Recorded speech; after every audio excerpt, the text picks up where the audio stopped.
Well, hello everyone, and welcome in. Welcome into our program tonight. We have a special program.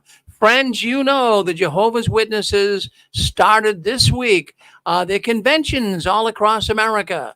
And there's going to be a Jehovah's Witness convention coming near you as well. But anyways, they have got some things going on in this convention that really caught our attention. One of them has to be with a video that is doing nothing but scaring people in the organization.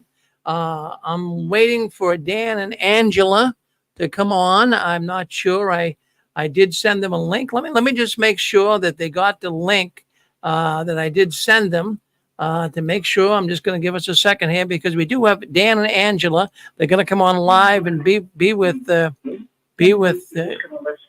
Let's just take a. Did you want to come on, Dan? Is Dan and Angela on the line here with us? All right. We're just looking to get Dan and Angela on with us. So just give us a second, folks, before we start the program. I know we're already gone live in YouTube, but for some reason, I'm not sure why Dan and Angela Clark are not on. Generally, they're on here with us, but let me make sure they got the link. Hey there, Rick. Are you there? I'm here, Dan. Did you want to come on video or just want to go on the telephone? I think we'll just do the telephone tonight, and then if that's okay. Oh, sure. That's fine and dandy. Yeah, that's okay. So I just want to make sure on that. But anyways, what I'm going to do then is I want to play a video. I'm going to play a video that I want you to see, those listening into YouTube tonight. And the video has to do with it's being played at the convention. I believe it's the first video. I believe they're playing it on Friday. But Dan and Angela, as well as Dick and Constance, are going to be talking about this tonight. But they want you to see this video so that you'll be able to comment on it and see what you think. They have a lot to say about it. So let's see if we can't share the screen and play the video. So let's do that right now. And okay, share right now. Let's get it nice and big here so they can see it. Okay, let's play the video. I think you'll find this very fascinating.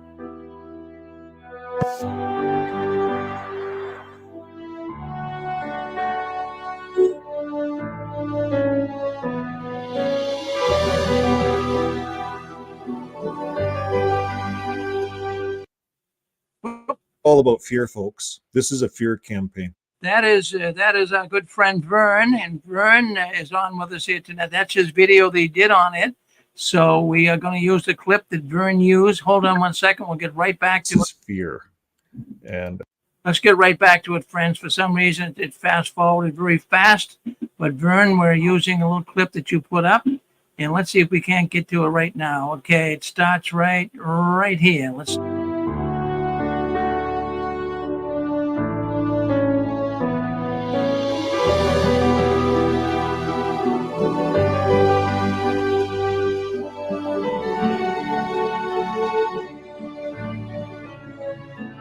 I have listened to Jesus in these troublesome days. He lights up my path as I hear and obey. He is the fine shepherd and he shows me the way. He guides every step, never leads me astray. Why should I ever listen to voices in opposition? Those who would make me stray from the path I'm on today. To whom could I go away?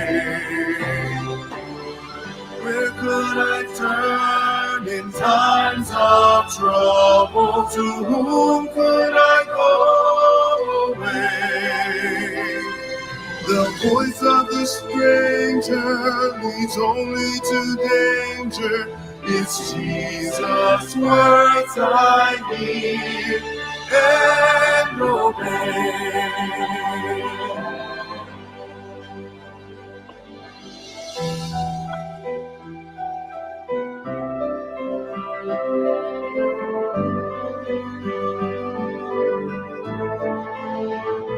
I'm secure and contented with my place in his care. surrounded by love in the faith that we share. I look to the future that Jehovah provides. His Son is my Savior with sayings of life. I will never listen to voices in opposition. Why would I ever stray from the path I'm on today? To whom could I go away?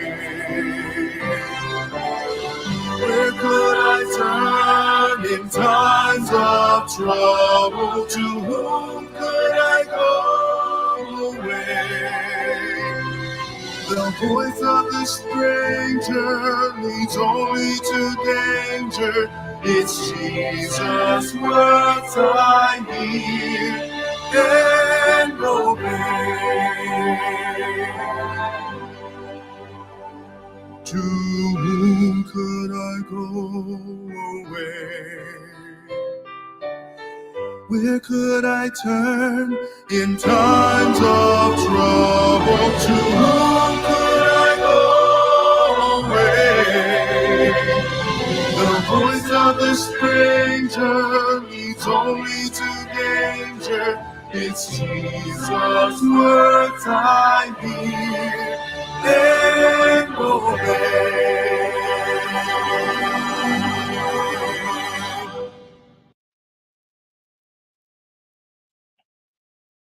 Well, that's a video. That's a video that's being played at the 2024 Convention of Jehovah's Witnesses.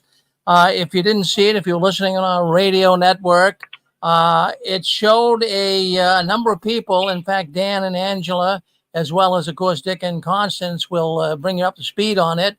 But if you're on YouTube and Facebook, you saw the film. They're going to discuss it here tonight. There's a lot going on. There's a lot to unpack here, as they say. So let's bring Dick and Constance on. Hello, Dick and Constance. Well, hello, Rick. Hi. So hello, guys. Thank And we do have Dan and Angela Clark on with us as well. This is a disturbing video. The more you watch it, I watched it a few times this week. And it is, this is the message here. We can put a lot of legs on, long legs on it, and you guys are going to talk about it. So I'll kind of cut away from here, and you guys can take the program over. Well, thank you, Rick. And I'd like to welcome the audience into D&C, Dick and Connie, and also in electricity, direct current from our heart and our minds to the audience. And we're very blessed tonight. They have Dan and Angela Clark, who's done a lot of research, and they did their due diligence. So we hope to put before the audience a very interesting program on how the Watchtower operates. And I'd like to open up by saying there's a scam alert that we'd like you to know about.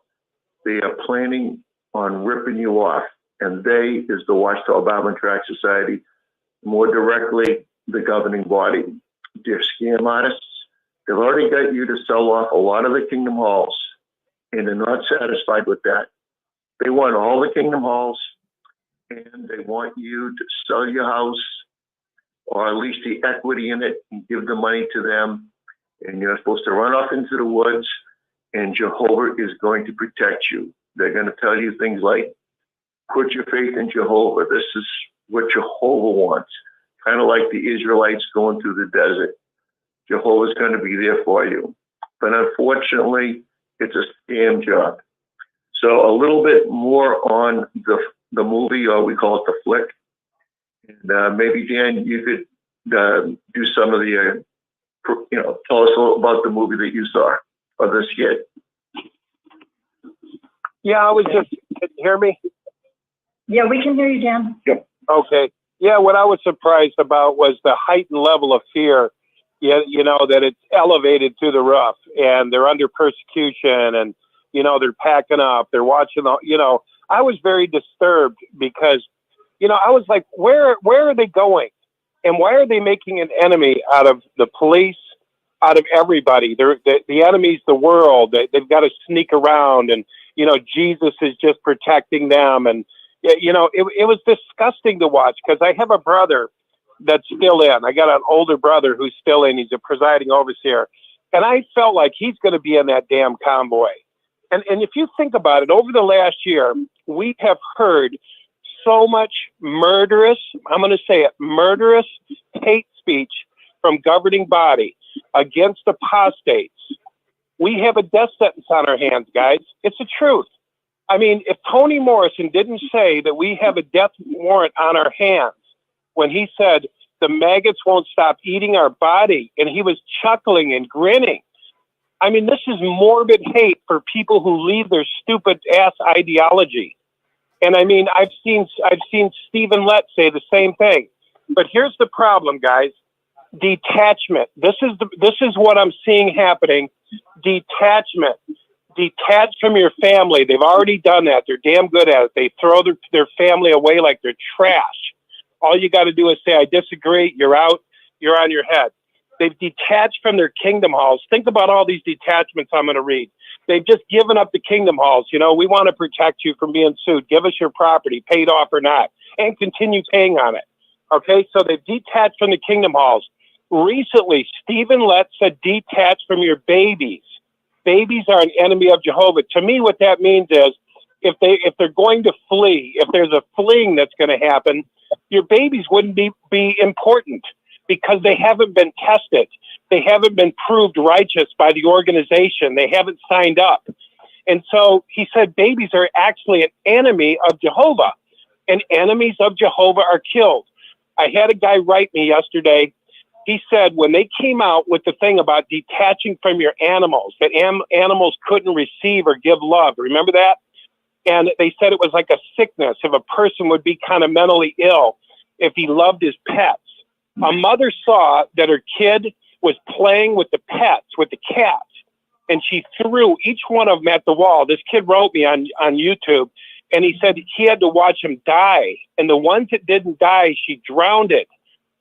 Just like the lady who killed her baby right after dumbass Stephen Lett, said babies are an enemy of Jehovah. They're being told to detach from their homes. The 2023 convention told them, flee from your home and all your belongings. Leave all your belongings. Well, we know Watchtower's not leaving behind their belongings. They're selling off halls as fast as they can. They wouldn't dare leave a building on the table. And yet they're telling the brothers, babies are an enemies, leave this. Apostates are your enemies. They deserve to rot, we're detestable. That's hatred. That's murderous hatred. And I did some research tonight on these type of personalities.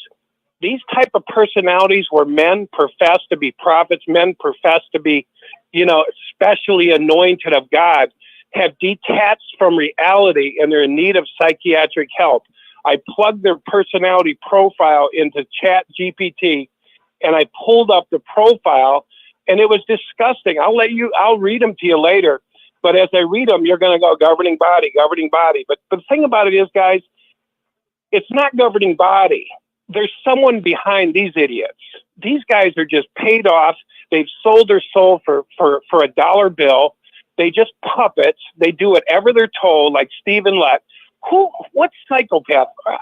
Who would think about this? Who in their right mind in a corporate meeting would tell Stephen Lett to go out in front of millions of people and say babies are an enemy of Jehovah?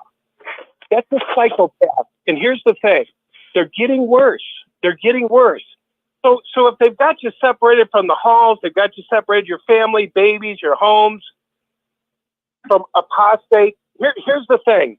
This 2024 convention was a manufactured hype job. It was a manufactured fear. And I'm sitting here thinking, who is doing this? Who is behind this? Who's behind the 9 fools? I'm going to call them fools because they are fools. All they do is puppet somebody. But who's behind? Who is somebody who would deliberately put people in morbid fear? Morbid fear. They've already are at levels of PTSD since COVID. I mean, they've been dealing with all that stuff, and you guys know what they had to do during COVID. But you know, it's like, where is this thing going? It's time to wake up. It's time for people to start thinking about what in the heck is going on. You're watching these cars travel down the road at night, going out in the middle. There's more of these on the JW convention. There's more scenes where people are going four-wheeling off-road, and there's this big freaking angel floating in the air, waving its wings like it's leading them to this house out in the middle of nowhere. And this is all manufactured. What's interesting to me is that it's a movie, but the people are in the movie. The Jehovah's Witnesses are in the movie. They are the movie. This is how crazy it is. There's nothing happening. Nobody's persecuting witnesses any more than any other church or any other people on the face of the planet. It's all the same. No, there's no big police coming down on them. But it's almost like they're forecast. I know it's kind of forecasted for the future, but the message is fear. The message is trust the organization without thinking. And that's been a new message. Trust us without thinking. Don't think about it. And they've tested them. Wear beards, wear pantsuits, do this, do that. The people are doing exactly what they're told. That is scary. That is scary. That's Jim Jones. When people do whatever their leader wants them to do without thinking or mindfulness or consciousness, it's great danger.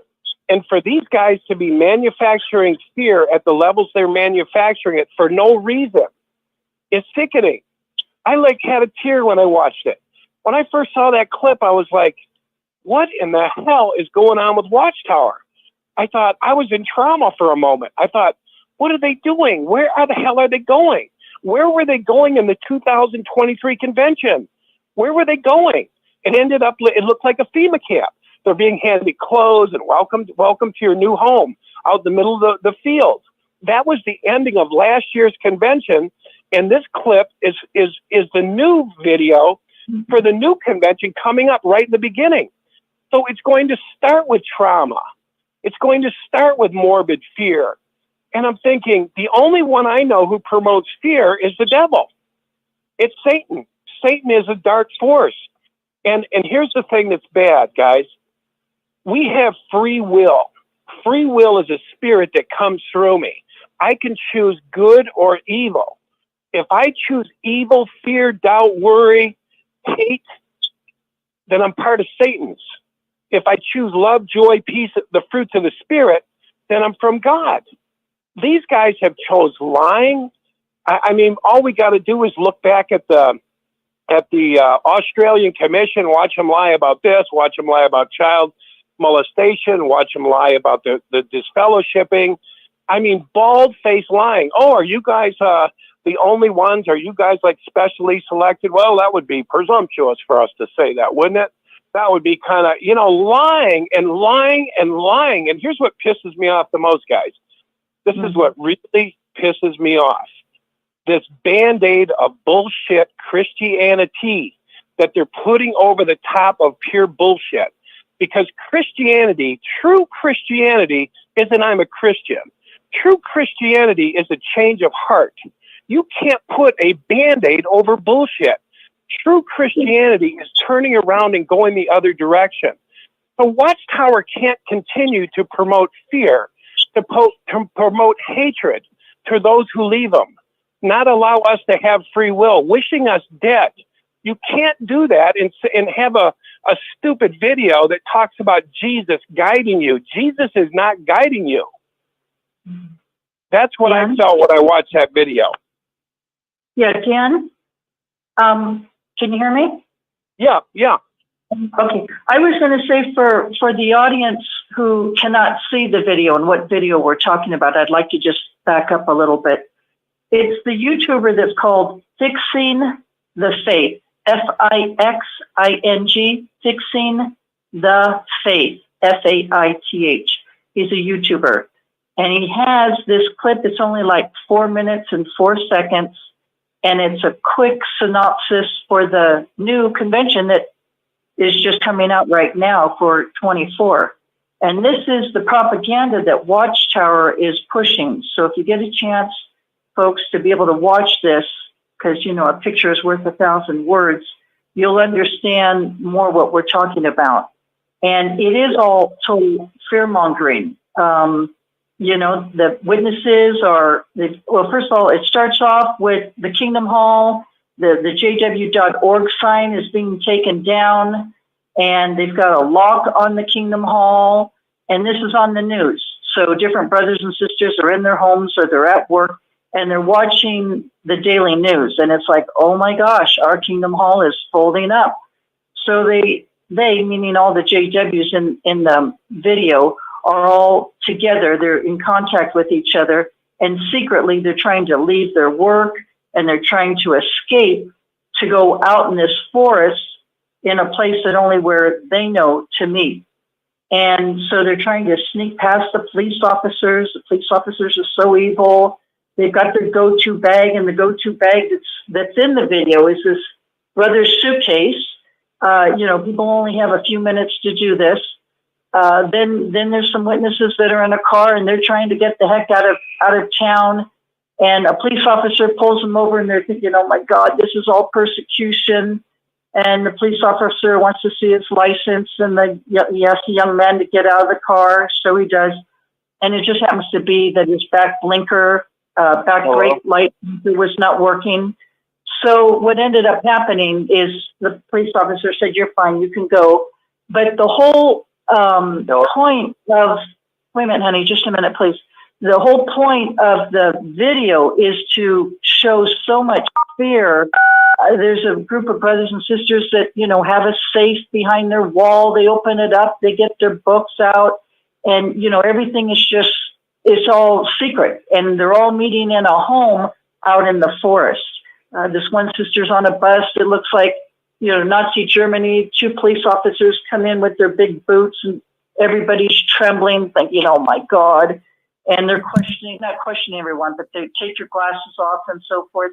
And this is what is promoted, this propaganda with this video. There's only 4 minutes and 4 seconds that's going to be shown at the Watchtower 24 summer conventions. So that's the background of all this. So go ahead, Dan. Go ahead. And then, Connie, can you talk about being set in the music that was being played? Because it was I forgot what it was being played there, but the words were kind of creepy about, I don't know, what was it about? Do you remember? Oh, being obedient, being totally obedient. The music was, what was it? Just to obey. So when you listen to the lyrics on the words of, you know, which are the lyrics of the song. So there was also something about not trusting your stranger. Yeah, that was it. Right. Trust the stranger, which of course on the apostate are the strangers in the sheep and the you know, the bad guy in the sheep that was trying to hurt the sheep. That's the stranger. We're the bad guys, you know. So don't trust the stranger. So any apostate is a stranger now. They're called apostate strangers. Right. Can I answer? Well, and can I? Oh. Go ahead. I wanted to answer. Dan made a question, and he said, "Who would do a speech like Stephen?" And Dan, I'm going to answer your question. There's 2 types of people. You have 2 police officers, and only one of the 2 will arrest an innocent man, and it's the one that is compromised. A police officer that isn't compromised will not carry out an unlawful order, but a police officer or anybody, you know, a soldier or anybody else who is compromised will carry out an unlawful order. So Stephen Lett could be compromised. Another situation is this. Like a mafia, like in a mafia, what happens is you'll have a job assignment, and people say, "I'm not going to do that. I'm not going to do that." But Stephen Lett will raise up his hand, and by carrying out that assignment, he's trying to gain favor and move up the ladder. Notice how Jared Loesch didn't say that, or notice how other governing bodies don't go in that direction. But it goes to show where he maybe would want to move up the ladder and to show favoritism of whoever really is the owners of the Watchtower Bible and Tract Society. That's a good To point. curry favor. So that's to answer your question. Who would do that? That's Thank true. Thank you. One of the main themes through this movie, even though it's subliminal, was obey, obey, obey. And, they showed Jehovah's Witnesses leaving their house and going to what was almost like a book study. And they'd all meet up there, and maybe from there, a certain place out in the desert or out in the forest or something, and then they would go there and Jehovah would protect them. Really what they're after is now that they've sold off a lot of kingdom halls. And that hits me kind of hard personally, because I helped build a kingdom hall in Dragon, Massachusetts. And me and Rick went there a year or two ago. And that kingdom hall that I helped build has a big crucifix on it. As Rick was talking about earlier in his program, World News, that you couldn't even go to your own mother's funeral if it was held in a Catholic church. And yet there's photographs of Jehovah's Witnesses elders shaking hands with another religion, and that other religion put the crucifix on top of a kingdom hall, and now it's some other kind of denominational. But that's how crooked and bizarre things have gotten in that Watchtower. That clip, they're just trying to scare you. There's 365 days in a year, and the Bible tells us 365 times through the scriptures, do not be afraid. Well, Jehovah's Witnesses are shaking in their boots. They're getting, I think it's going to happen. So I don't have a crystal ball, and I'm not a prophet or anything like that. My guess is once they sell off all the kingdom halls, they're going to go after the individual JWs to try to get their houses, or at least the equity in their houses. And they're going to sell the same old story. This is for the worldwide witnessing work. Or they're going to tell you, listen, don't question us. My God, don't question us. But we need this money for the preservation of all Jehovah's Witnesses. They're going to sell a story, and because Jehovah's Witnesses are taught not to question, they will do it. And they're undoubtedly going to lose what a kingdom halls are left. And then they're going to go after the personal JW homes. That's my guess. What do you think, Dan? Am I on target? I'd have to agree. I think that would be the perfect thing, because, I've seen other videos too. There's more than this one video. There's another one where they're all going out to a house in the middle of nowhere. So yeah, that's my thing too. Why not? Why not say, if not, I hope governing body don't use this, but if I was part of that meeting, I would say, you didn't deserve. Jehovah's the one who provided for you to live in your house as long as you have, and that nest egg should belong to Jehovah. And if you were to give Jehovah $100,000, that would only be maybe $150 on a 30-year mortgage. Wouldn't that be a simple thing to give Jehovah? Your equity. And why wouldn't they do it? I just want to bring this out. Why wouldn't they do it? If they're stealing their homes, if they're manufacturing fear, and they're scaring the shit out of these people, and that's what they showed in the movies. These people were traumatized watching TV, watching the halls being chained and closed, and they're like, okay, it's go time. It's go time. And again, they were leaving their homes. They were putting their to-go bags in their car. They're going through four-wheel drive. There's another one. And so why wouldn't they steal their homes if they can, and they're thieves, and they are, because they've sold off Brooklyn, because they've sold off these properties. Nobody knows where the money's going. If they have an opportunity to steal from people who are unconscious and blindly fallen, like Rich said, their answer is just yes. Whatever governing body says yes, you've been appointed. And the fact that they're in the greatest danger. I'll just leave it there. Yep. Well, and I think too, Dan, that Watchtower is going to say, well, brothers and sisters, this is your way of showing your loyalty to Jehovah and your obedience to him. How many conventions did we go to where it was always talking about loyalty to Jehovah? So Watchtower is going to use that one. Mm-hmm. I heard one that said, you owe Jehovah. You owe him because he delivered you to COVID. You owe Jehovah. Go ahead, whoever talks.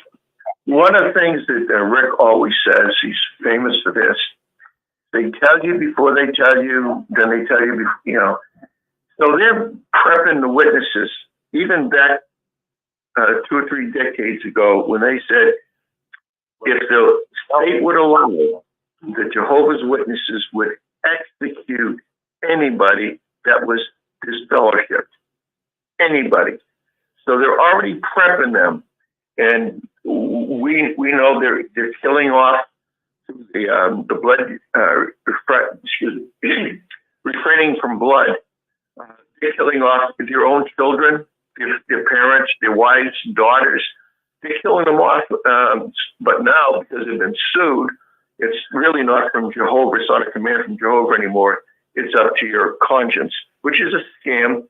But people haven't left the organization. They're still in, and they're the most dangerous ones. Because I can bet you, I'm not a prophet, but I would guess to say, you know what? That Angela Clark and that Rick Farron and Sue Farron and Connie and Rich Forgy, they're apostates. They're terrible. They're the evil slave. Evil slave only for the anointed, but go get them. We know where they live. It's easy to track somebody down. I would not be surprised if there's a warrant out or a target on our backs, because that's how sick and demented they are. They demand blind obedience. Don't question whatever. This is all coming from Jehovah, and if you question us, it's the same thing as questioning Jehovah. Even though they have a long list of false prophecies, change doctrine, doesn't matter to them. They want you to continue to believe in them, and if you don't, they're going to disfellowship you. I'll bet you down the road that they're going to be sending a hit squad to all of us apostates. Yeah, Rich, can I bring up the Rwandan genocide that happened? In case anybody doesn't know about that. So it happened in 1994. It was a long ordeal. It was 100 days of fighting. But it had been a lot of years of them cutting the Hutu, which was a tribe in the Rwanda area, that were against the Tutsi. They were like a minority group. But they hated them, and they publicly, constantly badgered them and kicked them out of the area for a good bit.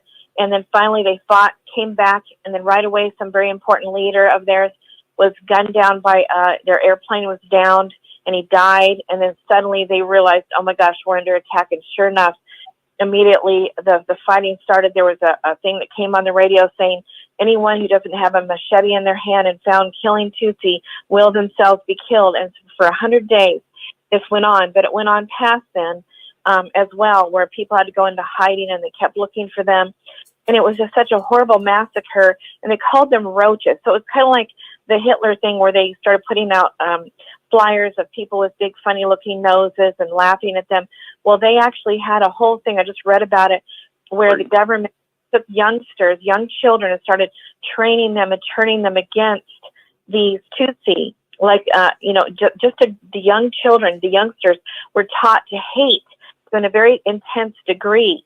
And it just continued until that day came where they said, just kill them, be done with them. So I want to read you what it says in this little article from humanrights.ca. But it says the genocide against the Tutsi was over in roughly 100 days, but the brutal violence committed against this minority ethnic and social group was preceded by decades of hatred incited against them. They were presented as inferior to Hutu and as dangerous to the nation of Rwanda. This process of dehumanization and presenting the Tutsi as a dangerous, quote, other, set the stage for genocide. This process reminds us of the need to be vigilant against the propaganda that seeks to single out certain groups for persecution, portraying them as less worthy of human rights than others. And I feel, I'm not an ex-Jehovah's Witness, and I was never a witness. I was a Worldwide Church of God person, but I have seen that happen. And what is going on, in my estimation of seeing things, that's exactly what they're doing. They're turning those people against all of the apostates, to a very severe degree. And as has been stated, they have taught these people to not be in touch with their hearts in any way. They throw animals at walls and kill them and tell Dad if any survive, they go and drown them in front of their children. They turn you against anybody who's an outsider who's been kicked out of the church for very minor reasons, just because they did not obey somehow or, question in any way. I mean, it's just hatred all over the place. And I feel the next step is genocide, and that's just my way of looking at it. Yeah, and I want to say this too, along with what Angela just said. It started with a rumor. It started with a public declaration over the radio. I forget who's who, the Tutsis or the Hutus or whatever, but one of them gave a radio declaration that these were roaches. See, we're the roaches to governing body, and they're promoting hatred, murderous hatred to the apostates, to 8 million people. I don't believe there's 8 million in there, but there's a lot of people there that one thing I'll tell you, all governing body have in common is they hate apostates. Just look on their channels, listen to them talk, listen to the anger they have. Can I say something? Yeah, go ahead. Well, why don't you all get on the why don't you get on a TV show on CBS, ABC, NBC, Fox, something like that, and get this out in the public. Sitting here, just explaining to this little tiny small public forum you have going on right now. Why don't you get out there and do something and show the America what's going on in the organization? Instead of just talking a little bit. A lot of us have. That's a great point. I don't think this is a puny go in the United States and say this to these people so these people don't fall into this garbage again. I agree. That's a good point. I would love. I am so tired of fighting behind the scenes on my own in front of other people and making helping you people out in the long run. Well, no more. Yep, you're right, but don't give up, because here's the thing. I get calls every day from people who just came out and who just listened to the video, and they need reinforcement. So this is a big movement too. It's not the movement where we get national TV, and I've been trying to do that. I want to do that, and I think that's a great idea. If we could get on national TV and say, like a psychiatrist, say, okay, they're baptizing kids at 12 years old or 8. They don't really know what they're getting into, and they have the same disciplinary procedure when they get older. This is crimes against humanity. People who leave, show Stephen Lett given the death sentence, or Toni Morris saying, these maggots are going to dry. I believe you're right. National attention would be huge. Psycho. Right. People are total psychos. And exactly. If you would get on a talk show, a radio show, something, go to Hannity. Ask Hannity to put this on Fox News. Yeah, sometimes the problem with these guys is this. Here's the problem, and I've bumped up against it. It's free will. It's free will. It's they can go to church. They've got a lot of protection religion. They can say it's right out of the Bible. This is going to happen. The Bible says we're just show them that they are a business masquerading as a religion. You're right. Right on their, or they put it right on their thinking literature. It says INC, incorporation. It means a corporation. It is right in plain sight. It's not. They don't get taxed for it. Right. They use religion as a cash cow, and the Illuminati is behind this. And I'll tell you that for a fact. I know it for a fact, because I know what Washington, D.C., when I went to Washington, D.C., and I worked up there. That's right. And those guys stick together. A lot of your news channels don't even want you on there if you're making waves against that. And one thing that makes me believe that what you just said about Illuminati is the fact that they tell you before they tell you. And I won't go into what just happened with the pandemic, but they tell you before they tell you. And Watchtower is doing the same thing. But there are gatekeepers, and you've got to be pretty well along. You've got to be able to speak well. You've got to talk from, you have to talk to them very level-headed. You'd have to have, your ducks in a row. But I'm going to tell you something. This show and these other shows and all of these shows that are going, like I'm going to give you an example. When this clip came out, it's almost on every channel on the internet. And people are running from there. When the beards came out, people ran. When the pantsuits came out, people were like, that's it. When this clip comes out, I think there's going to be a bunch of people. But we're right there with the videos. We're right there. Everybody has to work from where they're at. But I agree with you 100%. I want to get on the national TV. I want to get on the news. But it's a little bit of a process. I mean, really, if you go down to a news station, the doors are locked. You got to use buzzers or like, who are you? What do you want? You can write some things in the paper. We actually had police over our house today because I probably shouldn't say what happened, but there was some blood on our porch for no reason from last night, and they could give a shit. We told them we had somebody come on. We were talking about child trafficking sex trafficking on our channel last night. And they could give a rat's ass. They're like, you're nuts, you're crazy. And we're like, well, there was no blood here this morning. And it's like somebody was dripping right in front of our door, in front of Angela's window. And we didn't know if it was a warning or what. But we were like, what the hell's this? We went out, we called the cops, they came. But there's a lot of gatekeepers. There's a lot of things. But it is being heard. And there are documentaries being made. And we're having a movie made. Me and Angela are having a movie made right now. Our scripts are being drawn up. We've already had it. All the actors, COVID shut it down. The lady moved to Hawaii, but it's a process. We feel we have dark forces too working against us and elements that are stopping it. And go ahead, Angela. Yeah, there's a lady that we just interviewed last night that's incredible, and she travels all over the United States talking about this child sex trafficking. That's her main issue. And the witnesses. And all about the witnesses, okay? That all pertaining to the witnesses and horrendous cases and so many things that she's actually seen that none of us have ever seen, that she's been able to see. And she knows a lot of people. And she's working in the legislature, trying to get bills passed, all kinds of things.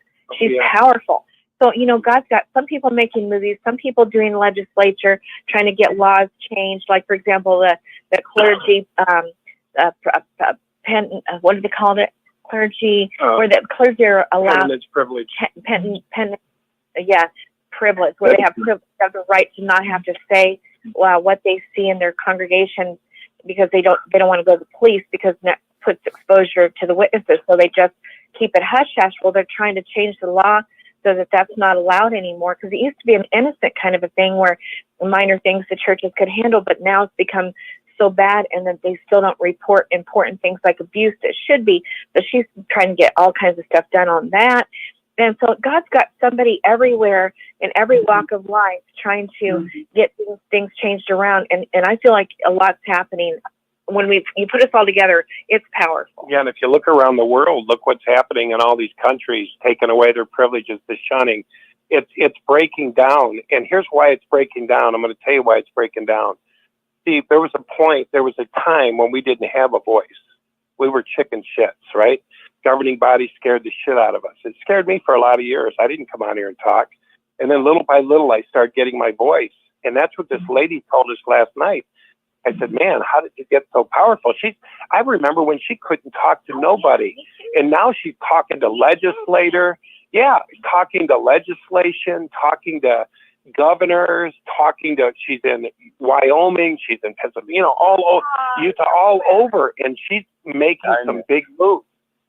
And so just the fact that we have a voice and we're on here talking, and it's getting louder, and it's getting more clear, and it's getting more distinct, and it's getting more poignant is a benefit in itself. So I just want to say nothing is for nothing. Anybody who's got a voice, anybody who's sharing, is doing something right, and they're shining their light we're shining our light as best we can. And Go God, ahead. And God is guiding and directing everything, I really feel. Yeah.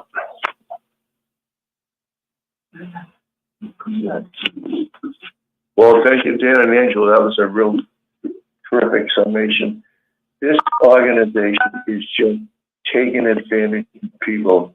And it's amazing that a lot of people have been in the cult for 10, 20, 30 years, maybe even more. They can see all the changes, but it doesn't hit them that this is a false religion. You have false predictions of 1975 is going to bring Armageddon. They see the kingdom halls being sold off. They see the reversal on the blood policy that's now up to your conscience.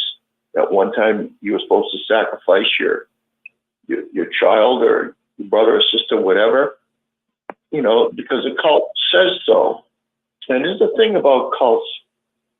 Once they get your confidence, once they can convince you that they have the truth, no matter what happens, when you hear stories of pedophilia, I mean, the kingdom halls are loaded. Every single kingdom hall, I assume, has pedophiles in it. I know for a fact the governing body has pedophiles in it.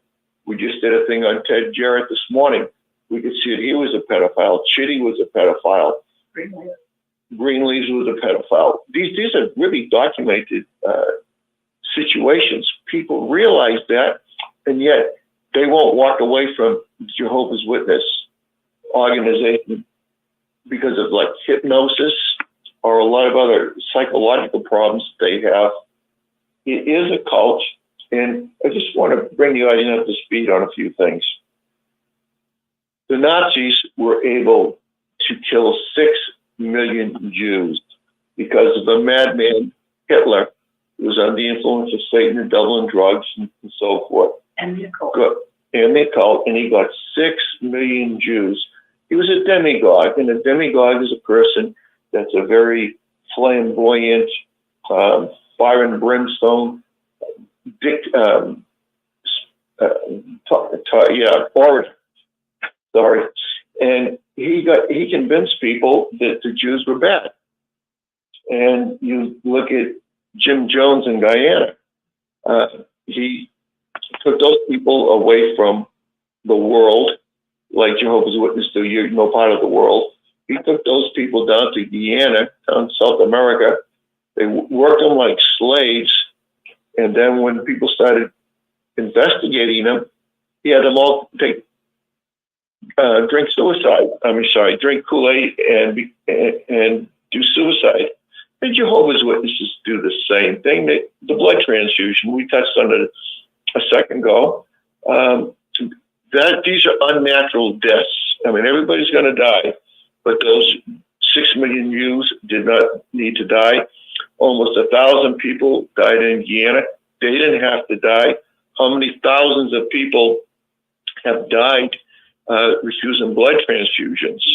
And then the Rwandan genocide, 800,000. Oh, no, 400. No. I just saw a new report. 800,000 to 1 million died in the Rwandan genocide. Yeah, and here's the thing, like Rich said, nobody had to die in the blood. There's no need for martyrdom. There was no need for martyrdom when they were organ transplants. When they said we couldn't do organ transplants because it was cannibalism. In 1980, they changed it to a conscious matter. People died as martyrs for no reason. And how about Malawi? A 25-cent voter's card, and they could have lived, but instead there was a genocide. And so what did those people get? They got a book written about them. And I forget what that book was called. It was the one we used to read when we were sitting on the toilet, that little yearbook. And it was called The Wonderful People Who Died in Malawi for Jehovah. You didn't die for Jehovah. You died for Watchtower. And then later I saw in the back of an article questions from readers in Awake magazine that if an unbelieving maid or whatever wanted to vote or there was some voting, it would be a conscious matter. And I thought, but those people died as martyrs for no reason. This is sickening, guys. Into the blood. Well, You know? and remember, Dan, you mentioned about the brothers that were in Malawi. I remember that very well. You know, Teresa Graves was a witness at the time, She had been that actress that was on Laugh-In, for some of you that might know. And she was a JW, and she had her voice with regards to the Jehovah's Witnesses that were being raped and murdered in Malawi in the 70s. Approximately, I'm just guessing, but it was around 76, right around that time. And it's because they did not take it was the neutrality issue. They didn't take the 25-cent card because they were not allowed to be involved in any kind of military service. And it was devastational. You're talking about men, women, and children in Malawi that were JWs. They were just massacred. But then for our new audience, I'd like to share this. Ray France had said this in Crisis of Conscience book. This is where I broke down and cried at this point in the book.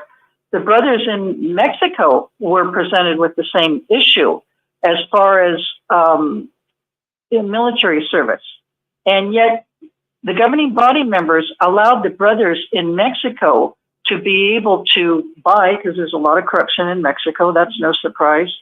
They were able to buy that, what do you call it, Rich, that 25-cent card. Yeah, military enlistment card. The military enlistment card. And so they were spared their lives in Mexico. That's a fact. But then the majority of JWs were never taught that. They were never taught that. So what, the brothers that are in Malawi are less human? They don't even deserve to live because they're Africans, but then yet the brothers in Mexico who are Latinos were? I mean, when I read that in Crisis of Conscience in the book, I remember I just broke down and cried, and I thought, wow, this is so corrupt.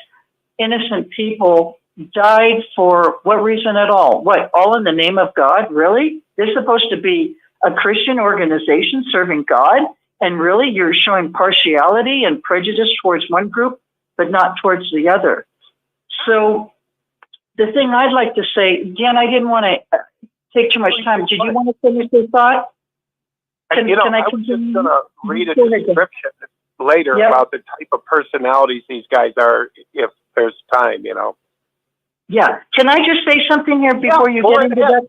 Your description is really great, Dan, and the audience needs to hear this.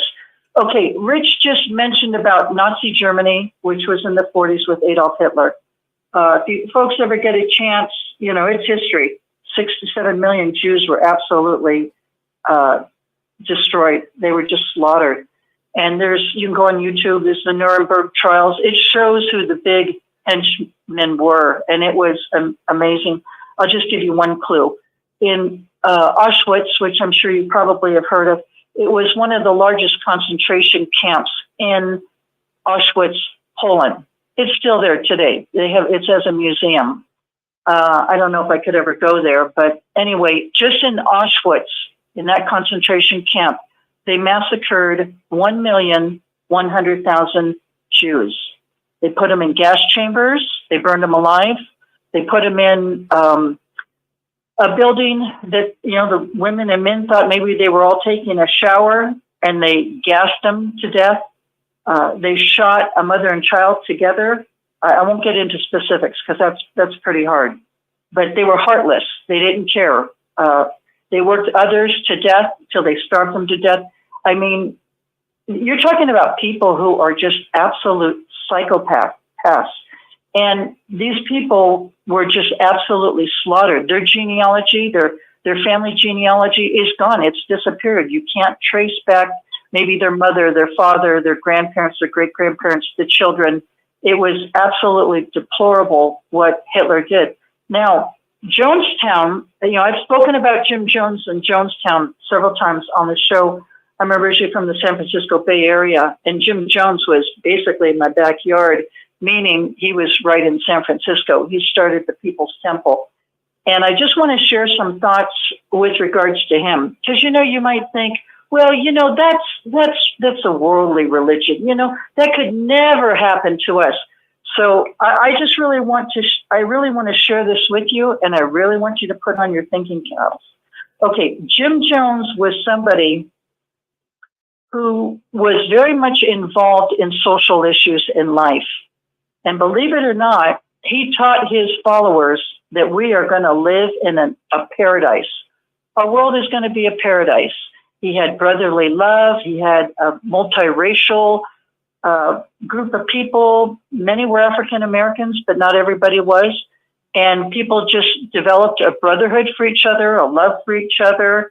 And it was all in the name of having a certain purpose in life, that we're going to live in brotherhood, peace, and love. And like I said, he did believe in paradise. He mingled with the politicians in San Francisco. He was on good terms with them. There was a reason for that, because he didn't want to have any problems from the politicians.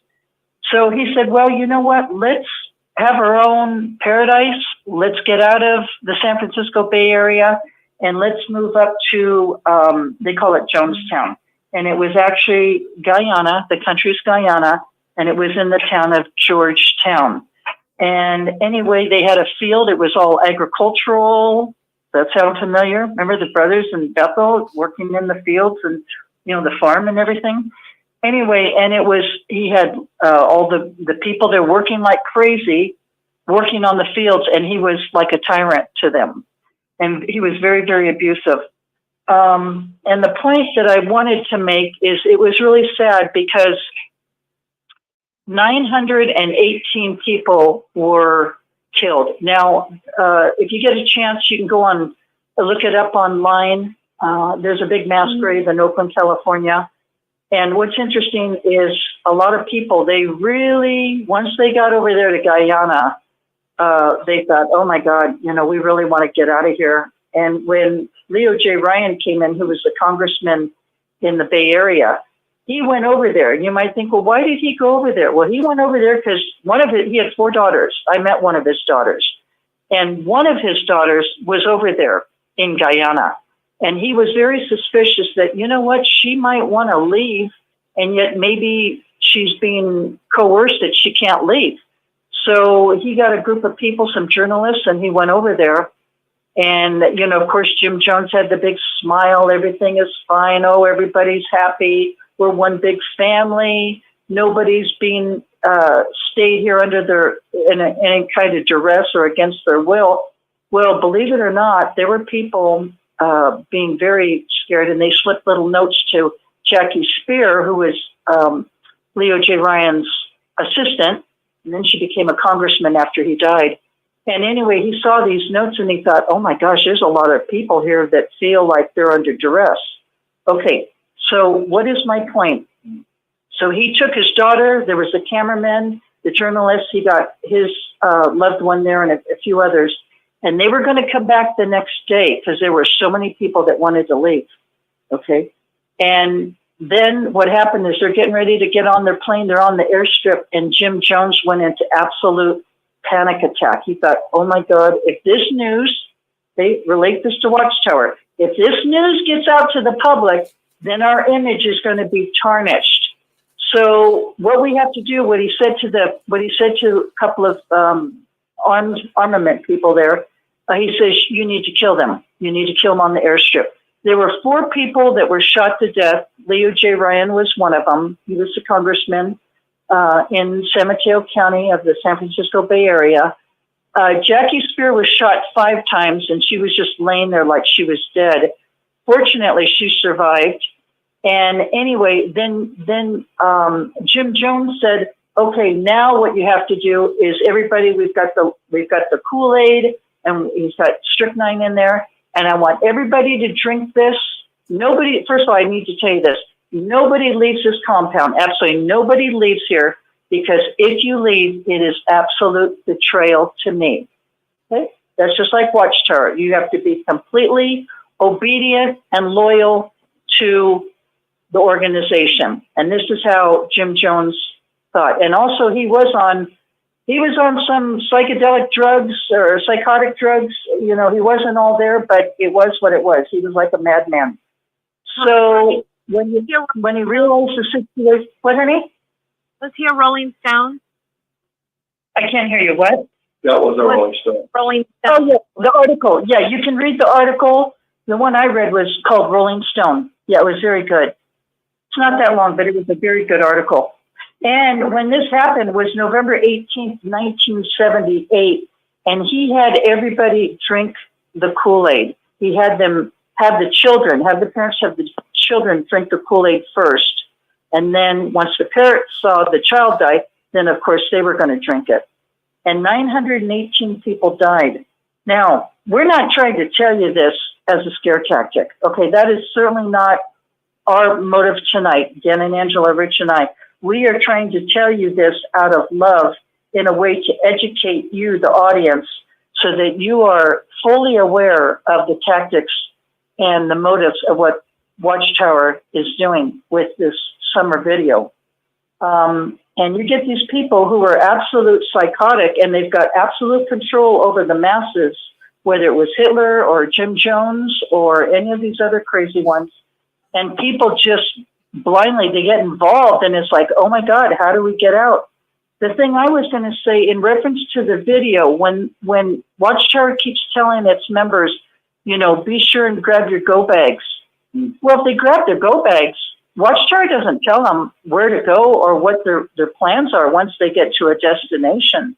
I mean, my thoughts along with this whole topic tonight is, you know, once people are obedient to a point, like say, like Guyana, they get to Guyana and they're trying to follow the plans, it might be too late to turn back.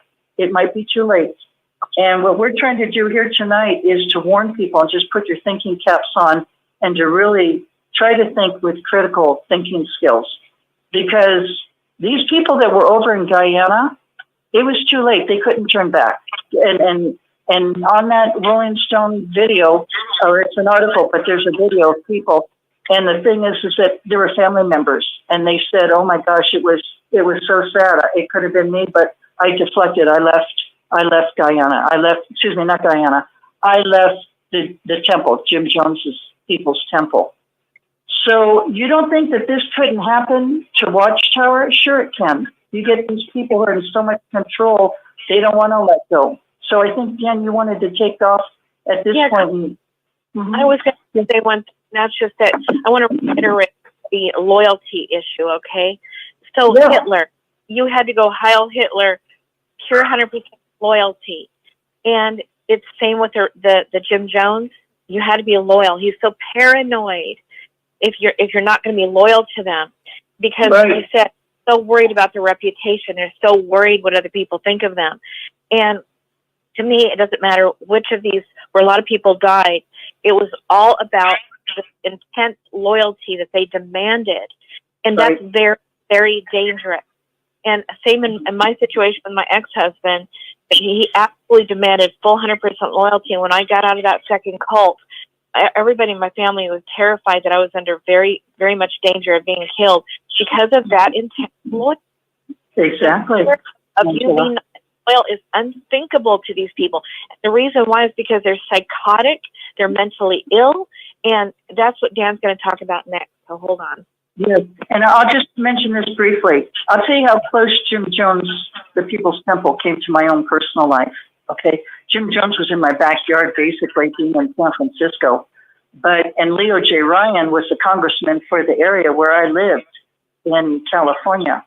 But the point I wanted to make is I found a group of XJWs after I left, not immediately, but sometime down the road. They were over in Marin County. And Kimberly Sherry, some of you might know her. And anyway, she had this group for about 10 years. We met once a month over in Larkspur. It was in a bookstore in the back. Anyway, she said, there's going to be a guest speaker. And she brought up about Leo J. Ryan.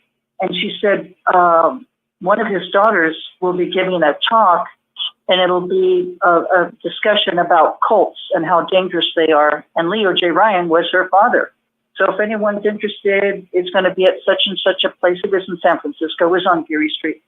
And I went, and it was interesting. I got to meet her. I was just sitting in the front row, and, you know, it was her father that was killed by Jim Jones on the airstrip. And I went up to her afterwards. I guess she talked maybe for about an hour, asked if people had any questions. I went up to her and I said, you know, I am so, so sorry that your father was killed. I said, I lost my father when I was young, and I know the pain of that. And then, of course, being in a cult, I understand that as well. But her purpose was to go from place to place to inform people about cults and how dangerous they are.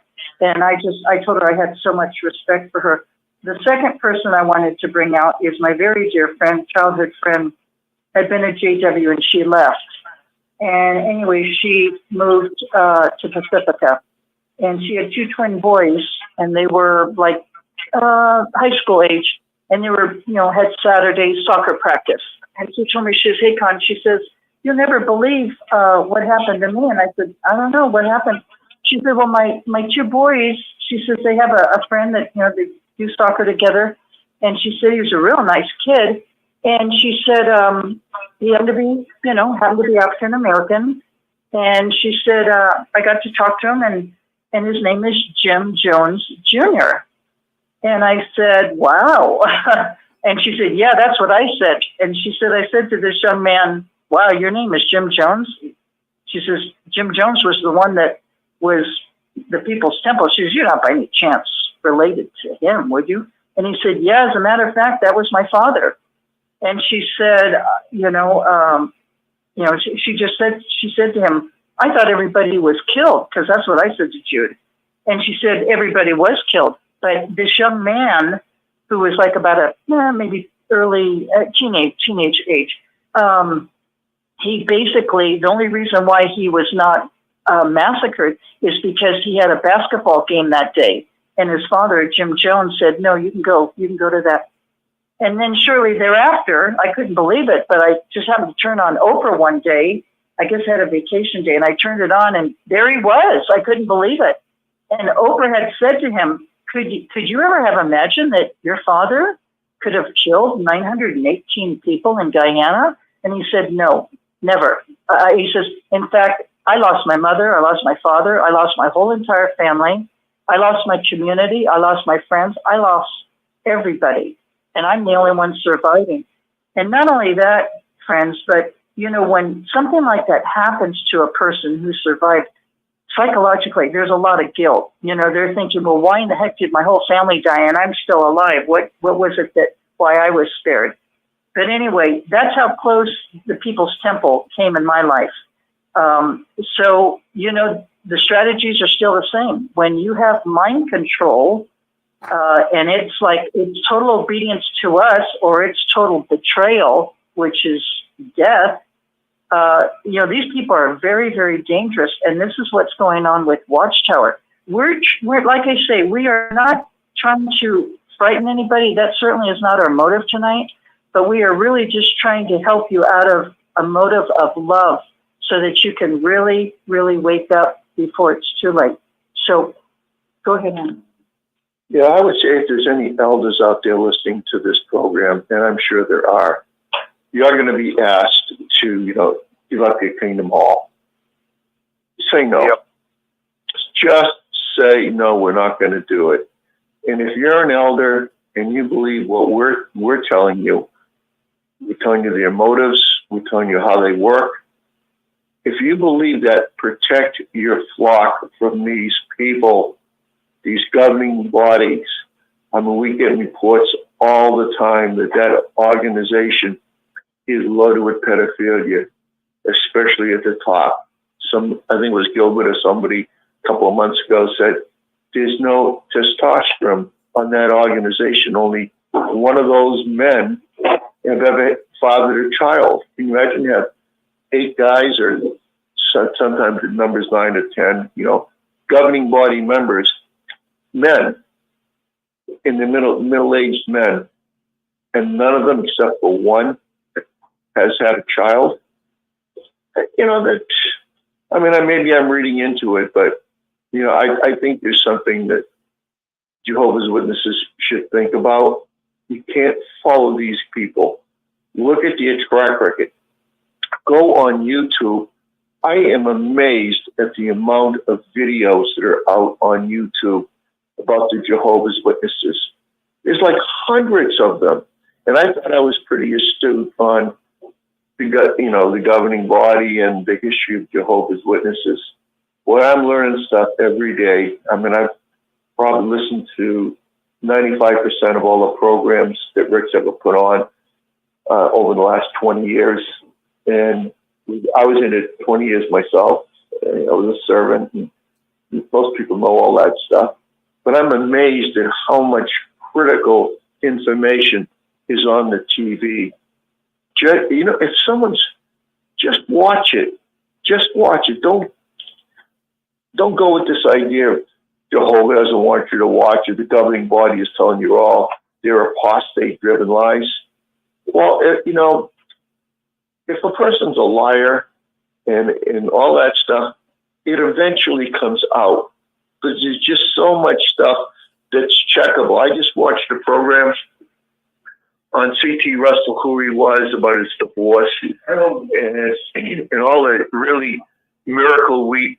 Most of the stuff I knew, but if you just watch it for the hour and 20 minutes that it's on, my goodness, what a fucking SOB. And then the worst snake that came after him, Rutherford.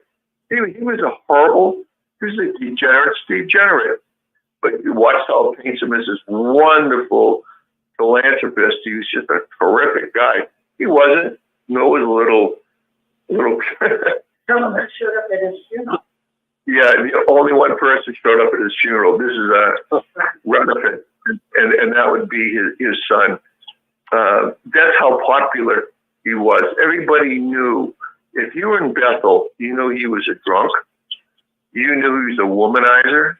You know he was a horrible person. These are the people that run this organization, and they cover it all up with lies and more lies. And after they lie again. Yep. Now, Dan, did you want to go ahead and say anything at this point? Yeah, I was just going to say, like Rich, this governing body knows that everybody's onto them.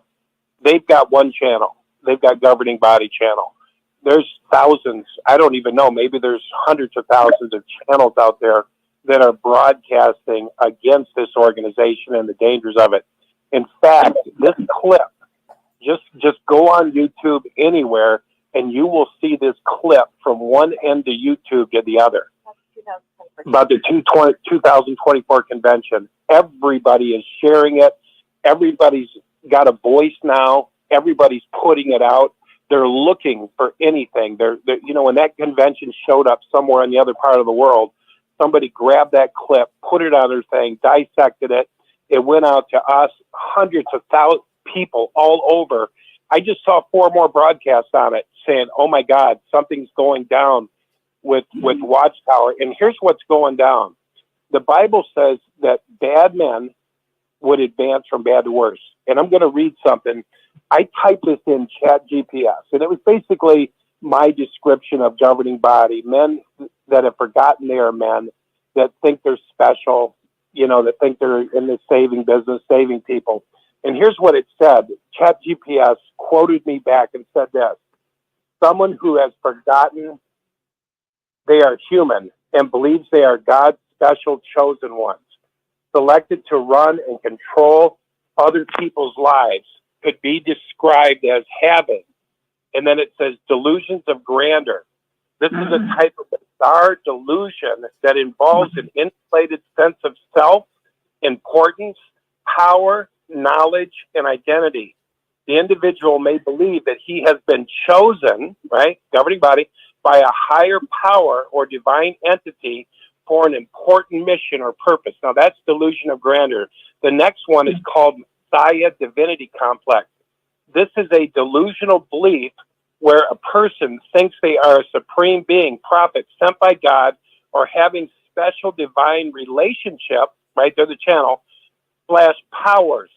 They may feel that they have been selected to lead or save others. Now, here's what happens. It said these type of disassociations, these type of delusions advance and they get worse. So it says if these delusions are severe and the person acts on them in a disruptive way, it could potentially be a symptom of, and then it says schizophrenia. One of the positive symptoms of schizophrenia is experiencing delusions, which can involve hugely exaggerated beliefs about oneself and one's powers and importance. And then it had another one about an episode of a manic episode, grandiose delusions, power, chosen figures. But here's what it said, the clinical thing says at the end. The clinical term for this level of disturbed thinking, disconnected from reality, is a psychotic break. Treatment by a mental health professional is recommended.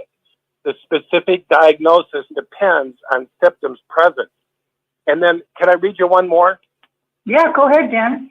So here's another one. I just typed this into ChatGPT. It's actually a thing called Claude, which is an AI thing. And I just said, hey, these are people that kind of think they're leaders. They lead by fear, and they do that.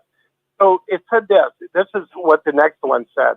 This type of person you are describing sounds like an authoritarian leader who rules through fear, intimidation, and threat of violence or death to those who do not comply with their demands or ideology. Some characters of such leaders include, and then it says, now this is going to sound normal, but this is not normal. This, for us, it's like normal just to be bossed around by authoritarian people, but this is really bad. Listen to this. Authoritarian personality, they tend to have a very rigid, dogmatic, and intolerant way of thinking. They demand total obedience and submission from their followers. 2, narcissistic traits. They often have an inflated sense of self-importance, a lack of empathy, and a strong desire for power and control over others. And then it says paranoid and distrust. They are often highly paranoid and distrustful of anyone who is not part of their inner circles or who question their authority. And then it says cult of personality.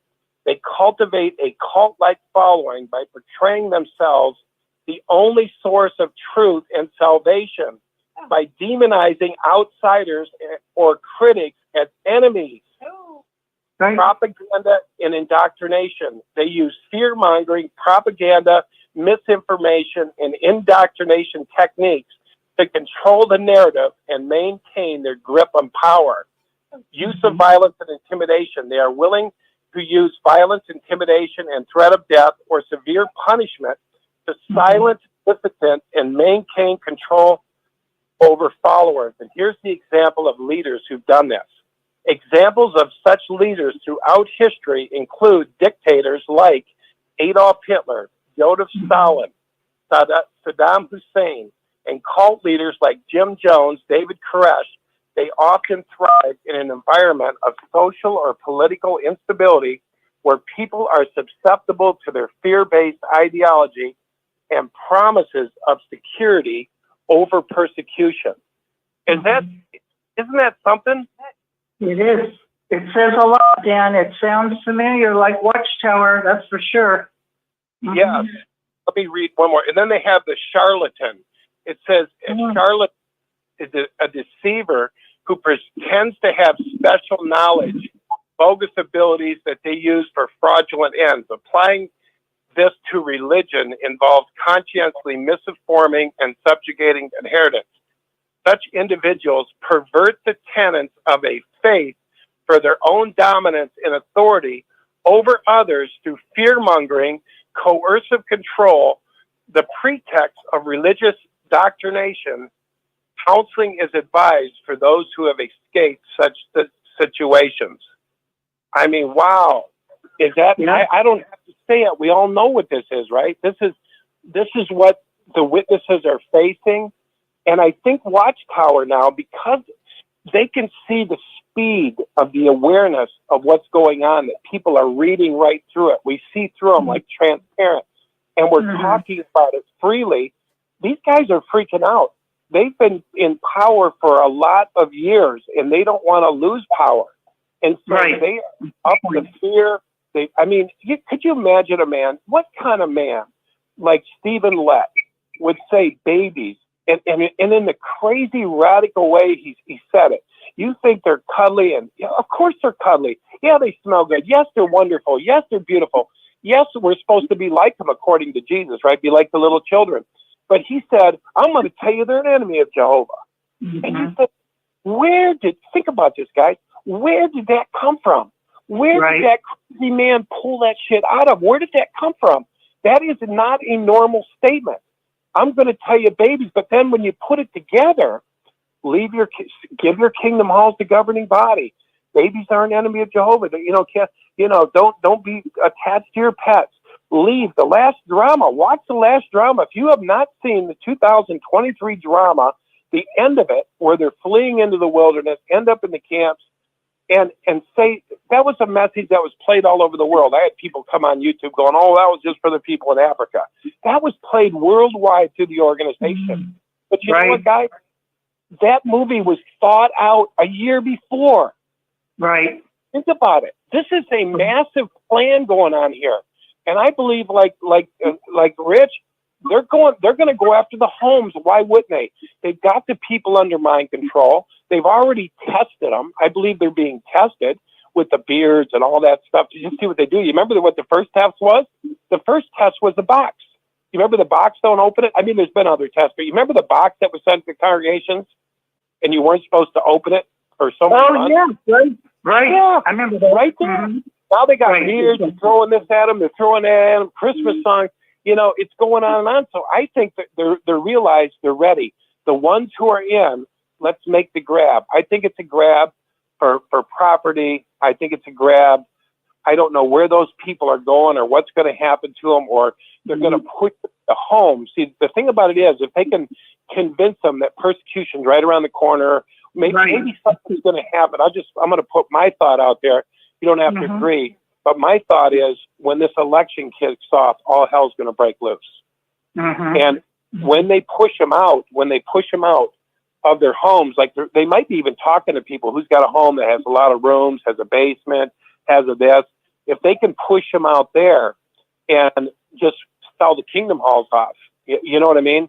That's what they're going to do. They're going to take every one. These men are greedy. These men are going to take every kingdom hall and anything they can get their hands on. You don't want to know why? Because they're amoral. They don't have morality. They don't. I'm just being honest. They don't have consciousness. They're being run by other people. They've sold their soul for soup, and they're dangerous. And they're getting more dangerous. And like Gigi said, they're climbing ladders. They're climbing corporate ladders. Well, go on there and tell them babies are an enemy of Jehovah. We'll give you a raise. I mean, that's some crazy stuff, but it's getting crazier. And here's the thing. A lot of people are on top of this. I never saw a clip go so fast. This thing traveled like lightning speed across the internet. And I think it's because God's putting them on notice. I've even noticed the apostate word has changed, guys. The apostate word is changing to strangers, to those who tell you something different. So there's a lot of covert manufacturing. And see, here's the thing. When you live out of your heart, when you've repented and you've turned around, you live on a different energy frequency, right from God. You call it energy, call it Christ, call it whatever. But when you repent, you get grace, you recover to sound thinking, you recover to sound mind. When you're not that, when you haven't done that, you live out of mind and you manufacture and you're covert. So the fact that Watchtower won't apologize for their false prophecies, they say they never happened, and they trying to put this Jesus bandage on. It's the most ridiculous thing for them to be throwing around Jesus. Jesus was all about repent. Hey, you could go away from home. You can come back home. The Father loves you. You come and are going. You're a child of God. There wasn't all this genocide stuff. My mother died saying Jehovah's going to kill me. My brother died saying Jehovah's going to kill me. My dad died saying failed Jehovah and Jehovah's going to kill him. He was writing letters when he was dying saying, your house is burning down, get out. And I just want to say the message of Jehovah's Witnesses has been genocide, genocide, genocide. But now it was the world, but now it's specifically to apostates, babies. I mean, this kill, kill, kill is like, it's becoming more of a mantra. And I think it's because they're getting angrier because of their exposure. Yeah. Well, Dan, it's like that scripture says, out of the abundance of the heart, the mouth speaks. So, you get to really see what's inside their hearts. Their hearts are not based on truth or righteousness or love. Not when you're saying that, babies are enemies of God or the apostates need to be completely destroyed. It's very, very sad. Very sad. And the other thing I'd like to say, you know, when you step back and you look at this whole picture, you know, you step back, you take a couple deep breaths because it's pretty heavy. It really is. But the thing is, I've always said this, I'll continue to say it. Whenever you have manipulation and control, which is exactly what Watchtower is, okay, it is a deep, dark situation. Witchcraft and, I'm getting a little tired here. Manipulation and control is witchcraft. Okay, it is. It's witchcraft. That's why this organization is so dark. It is so demonic. There is nothing Christian about this organization. You don't have to believe me. I heard that sigh, whoever that was. That's okay. You don't have to believe me. But I've done a lot of research on this, and I know what I'm talking about, and I am speaking the truth. Yes, go ahead, Dan. Yeah, here's the thing, and so many people make it sound like satanic and blood sacrifice, all this kind of stuff, right? But the truth of it is, we have a spirit that breathes us, right? God, right? We have, and the Bible says when they left Eden, you could use it for good or evil. It said they became like us, knowing good and evil. That's what it said in verse 21 of 3. They became like us, knowing good and evil. So we can practice good or evil. And we're always trying to turn from our evil, right? That's why we're here, to learn by what we suffer, and when we suffer, we turn to good, right? And so spirit, so demonic stuff that's of Satan or from the opposition is the practicing of falsehood intentionally. That's what makes them dark sorcerers. Right. I mean, they already said they're the medium channel. We're the mediator. We're the channel. We're the only channel. They call themselves the channel. Right. So, they sure do. And so if they're using their God-given free will to practice falsehood, they're on the wrong side. If they're practicing lying, if they're practicing covering up, if they're saying their false prophecy never happened, if they're saying a guy don't have to sit back to the hall and he can go through and mingle with everybody. If they're saying this pedophile stuff isn't happening, you know what I mean? They are taking life force energy and using it for a dark thing. That's it's witchcraft. Well, the thing I was going to say is that Jesus said, "You will know my disciples by the love they have among themselves, but you will also know them by their fruits." Okay. And what is the fruit that Watchtower has? It's about hatred. It's about children or enemies of God. It's about pedophilia. How in the hell do you consider yourself a Christian when you are raping children and then covering it up? That's my point. That is witchcraft. That is the occult right there. That's it right there. And go back to the roots of Freemasonry. You know, do some research. You don't have to believe me. Just do your own research. Freemasonry. Okay, my grandfather was involved in Freemasonry, and my grandmother was an Eastern Star, which is the woman's version of it. Okay? They bow down to Lucifer, and you can go online. You can see the YouTubes. It's very demonic, and they also do human sacrifice at the very high level. So my point is, this organization is very dark, and they don't want to be exposed. This issue of pedophilia has been going on since the 1940s. Okay, that's a very, very long time. How many children do you think have been raped or even murdered? Today we saw the situation with Pat Garza. That was interesting. Silent Lambs, and she had said that you can watch it on YouTube. And she had said that Ted Jarrett's had raped her as a little child, and it was a satanic ritual. Okay? Because he had been in California, and she was from Los Angeles, and now he's passed away.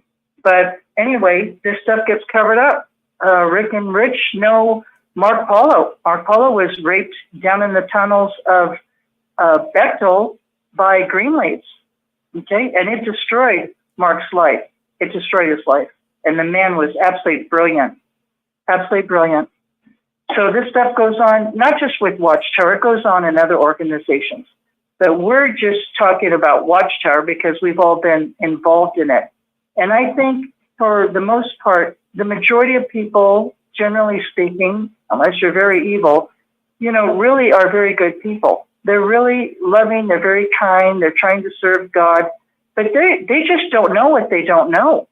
And the governing body members are like the puppeteers, they're pulling the strings, and people who are born in, oh my God, don't look at any literature, don't look at any videos. That's because they want to keep them in the dark. Okay? So anyway, go ahead, honey. What was the wording we were using earlier? But was it conditioned? They conditioned them. That's the big fat problem. Is like beneath it all. I feel like most people are all good behind it all, but when you've been conditioned to certain responses out of fear tactics and that kind of thing, then in the moment of being asked to grab that machete and kill every Tutsi that you can find, or you're dead yourself, you'll do it because you've been conditioned and conditioned. And, and I remember when I was told by my 12-step, what do they call that, accountability part, she said to me, Angela, I want you to write this on your refrigerator, because my ex, he had said to me, well, Angela, I love you, right? And I started to say, well, yes. And then I said, well, wait a minute. No, I don't know that. And it's because she made me write on my refrigerator these words: actions speak louder than words. So when someone says, I love you, and you hear that from the governing body or whatever, but their actions belie that, exactly. You're honest, and you have to take stock of that. Instead of doing that conditioned response that is go and kill, whoever, because we told you to do it. You have to, to shake yourself out of that. I'm going to think it might be really hard, but maybe because we have this discussion tonight, maybe somebody told on that day what I personally feel that day is coming for the Jehovah's Witnesses to be told to do something that they do not want to do, that is absolutely not right, like kill people. And I hope that they'll remember this discussion and say, wait a minute, God is love. And if someone says, I love, that means that they are acting as Christ, which is love. And killing people is not love. I don't care how you look at it. It's never, ever, ever, ever the right thing to do. And it's not God, and it's not love. And when they are told to do such things, I hope that maybe, just maybe, they'll think about these thoughts that we've put out tonight and say, you know what? No, I'm not doing it. And they just get away. They flip around, and they don't do it, no matter what. Because it's just that then you're just going to have the crimes against humanity that happened to Hitler's, followers that were good people too, but they were afraid for losing jobs. They're threatened with their families being killed if they didn't obey orders and all kinds of things. And they kowtowed to it. And they did horrible things in those concentration camps that they wouldn't otherwise do, but they were conditioned and out of fear. That's why they did crazy that they regret to this very day. So anyway, excellent point, honey. Excellent. Well, and that's how Satan operates right there. If he can get your mind and he can get you to be fearful, it can absolutely paralyze you. Whether you're a Christian or not, that's what fear does. You have people that just, they're like recluses. They can't go out. I have a brother like that. He can't go out. He's just terrified. My brother John, he's terrified. He won't go out.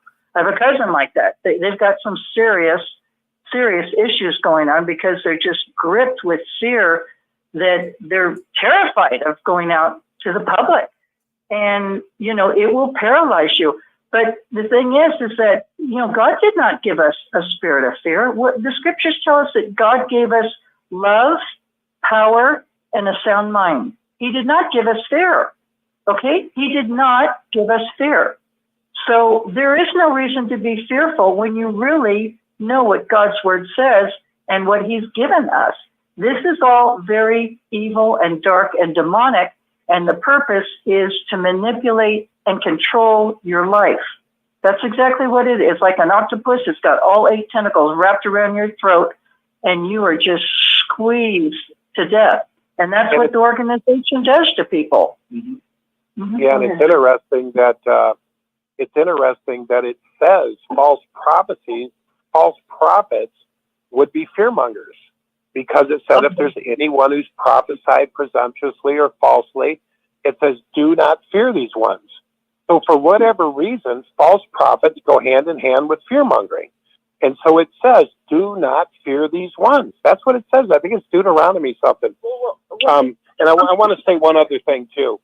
I'm saddened. I know a lot of people are coming out of there. Yeah. Thank God. It's a miracle. I'll tell you why it's a miracle. Because the military only takes a few years to break you. When you go in the military, you're a smart-ass punk. You walk in there, you maybe fought on the streets or something, and then some drill sergeant comes up, kicks your ass, knocks you to the ground, and what does he do? He says, you listen to us, and you obey. It's obey, obey, obey, so that a man will be told, run that way, run into enemy, whatever, and be shot to death. When he's told to run, he runs. Yeah. And so just think, these guys, like Connie said, have been conditioned in there for 50 and 60 years. And now the fear's elevated. Now it was just, the Armageddon's coming. We're going to stand and see the salvation of Jehovah, and the angels are going to fly over. Now it's all changed. I remember when the world was going to try to stop the preaching work, it said that it would be like putting a finger in Jehovah's eyeball, and he would wipe everybody out. You remember that? It says it would be like putting your finger in Jehovah's eyeball, and then Jehovah would step in. But now they're saying that people are going to run off into the wilderness and stay till further notice. And there's not even really a mention of paradise. I don't hear anything about paradise. You know what I'm saying? And so that is weird. And so, but I'm thinking this. I'm thinking it is a miracle that any of us got out of there under that mind control. It's a miracle. But for whatever reason, people are waking up. But the ones that are in right now are in great danger of losing their homes, their equity in their homes, their, just abandoning their homes and running off. I mean, they're in grave danger. They've been indoctrinated. They're just, just tell us what to do. And I'll tell you what was freaky. When we were at that last assembly in 2023, when Angela said nobody had a Bible, I was arguing with her in the seat. I said, they all have Bibles. Don't tell me they don't have Bibles. And she goes, no, look down the aisle. Everybody had a tablet, and their faces were glowing. And here's what was weird. Everybody was sitting down and staring into the tablets. It was like the light shining in their face. I shot pictures down and I says, you shit me. This is weird. And I got to say one more thing. If you guys haven't watched the show, The Truman Show, with Jim Carrey, watch The Truman Show, because what you're going to see is a utopian. When you walk into the assembly, it's a fake utopia. Now, here's what I mean.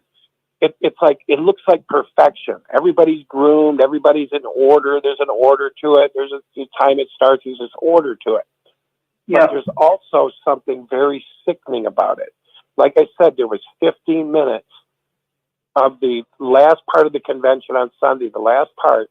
There was about 12 to 15 minutes of showing people in concentration camps with the violins and the music and like death and FEMA camp and all kinds. It was Hitler. It was all kinds. They were showing clips of our faithful brothers who went to, and I thought, it's the perfect thing, but then there's this poison. There's this poison in there. And I said, it looks all bright. It looks all wholesome. It looks all, but when I was looking at the stage and the fact that they did 70 videos, I was like, wait a minute, there's something else going on here. Yeah, the only thing I was just going to add to it all is that whole idea that God did not give us a spirit of fear, but of power and love and a sound mind. Well, when doing all this fear mongering, it shuts off that executive part of our brain so that we're not thinking anymore. It bypasses the thinking and causes you just to simply react. That's why we have to stop and say, their actions, wait a minute, is this of God? are these actions of God? Is this fear? And then if it is, you have to realize they're trying to shut that executive part of your brain off so that you will obey them and not use your God-given ability of reasoning and thinking. And they make fear, including make you fear God or Jehovah, whatever you want to call God. Well, it's Bible. My mom's forever said, that there's a way that seems right to a man, but in the end, the way of death, and that we're to fear. The beginning of wisdom is to fear God, right? Well, guess what? Our wife said that, or religion, they said that, and the truth is that word is all mistranslated. It doesn't mean fear God. It means honor, respect, greatly, feel reverence for, not fear. And so they twist that. So they make us fear everything. God, we can't even trust God because we have to fear this mean, mad Jehovah. So, or God, or whatever you want to call God. So, man, I'll tell you what, if there's anything we all need to do is to question their intention. Is their intention pure love? Is it a God love? It's not from God. And they're trying to make our executive decision-making mind that was given to us by God. And they're trying to keep you out of your mind, out of your heart, out of your mind because they want to keep you so dang busy, which is a cult tactic to keep you so busy, even making you so exhausted and tired. That's a cult tactic. And to keep you from having reasoning time and sorting and thinking time and praying time. You're just go, do. That's part of it. It's all part of making you obey. And so anyway, I just wanted to talk about that very important thought, to watch out. What are they really saying? What is their real intention? Is it love? And if it isn't, and they're just trying to control me by exhaustion or by sheer fear of not obeying what will happen to me and on, then it's not from God. That's right. That's right, Angela. You're right about that. And, they've kept all the brothers and sisters so very busy that, it's never good enough. It's never enough. And people are just totally exhausted. And when you get a chance, I know like when COVID hit, that was 2 years the Kingdom Halls were closed down. And you heard me say, and I know this from the conference I went to with regards to the pandemic, the first year, all the churches, they were paid from the government. The second year, the first year in California, the churches opened up after 1 year. But Watchtower stayed closed for a second year. And all the brothers and sisters were still home doing the Zoom calls and all that. Watchtower was getting paid for all that. That was so convenient for them. Most people don't know that. But follow them on the trail. Watchtower is always there. And the thing is, once people were asked, well, now you got to, not write letters. Now we want you to go out and service, or now you got to come back to the meetings. It gave many JWs the opportunity to say, wait a minute, I finally got off the treadmill here. I want to do some research here. And people have, and they've been able to wake up, which has been wonderful. And then the other thing that woke up a lot of people, I have to be careful with my words here, was the jab. And people thought, you know what? This is a jab. What is Watchtower doing telling us that we are required to have this jab when they never even had a medical degree, and people are getting very sick and having serious complications and even death. And some people just said, no, we're not going to do it. We're not. And it was one of the things that woke witnesses up. We know that there have been people on here that have even said that. But go ahead. One of the main themes for us of this upcoming convention is, listen, we have the truth. Nobody else has the truth. You have to listen to us because we are the channel that Jehovah is using. Do not do any research. Don't go online. Don't listen. Don't go on YouTube or all those places where there's anti-Jehovah's Witness videos being done. Don't do that because Jehovah doesn't want you to. We know because Jehovah told us directly, don't go on these sites. Don't read Crisis of Conscience. As a matter of fact, there was a sister a few years back that called up and somebody gave her the book, Crisis of Conscience by Ray France. She read it. She had a bunch of questions she wanted to ask the elders about it. They just fellowshipped her for reading an apostate book. Yet they will tell tell you, to be like the Bereans and do the research. But when you do the research, like they tell you to do, they disfellowship you. Anyway, the theme that they really want you to do is obey, obey, obey. If they tell you to give up your house, you do it. If they tell you to drive 90 miles to a Kingdom Hall, you do it, because these are Jehovah's arrangements, which they are not. All these arrangements are done for one reason: put money in the coffers of the Jehovah's Witnesses, who are going to funnel it off to Illuminati somewhere, or the globalists. That's where it's going. Or maybe the people that bought stock when C.T. Russell was alive. That's where the money's going. Of course, people like Jeffrey Jackson, he's driving a Bentley, a $500,000 car. And he's also, they live really, really high, but they hide it. They hide it. They're snakes, they're liars, they are deceivers. And how they pull off these scams, we're going to be getting into it on June the 15th. We have Deanna coming on. We just talked to her last night for a few hours. Very, very interesting, intelligent woman. And she's going to tell you how the chirpy works. Dan, this is right up your alley with the left brain and the right brain. She's going to elaborate more on it than you did. But she's a brilliant woman, and it's going to be a very exciting program. It's going to be deep in psychology. And I just hope everybody's listening right now turns into it. And I want to say, too, I feel like, God really loves all these people that are still in, because, I have told Angela 100 times, I'm never making another video. I'm never going back on. And then something in my heart kicks in. I hear something governing body says, and I just feel like I have to share it.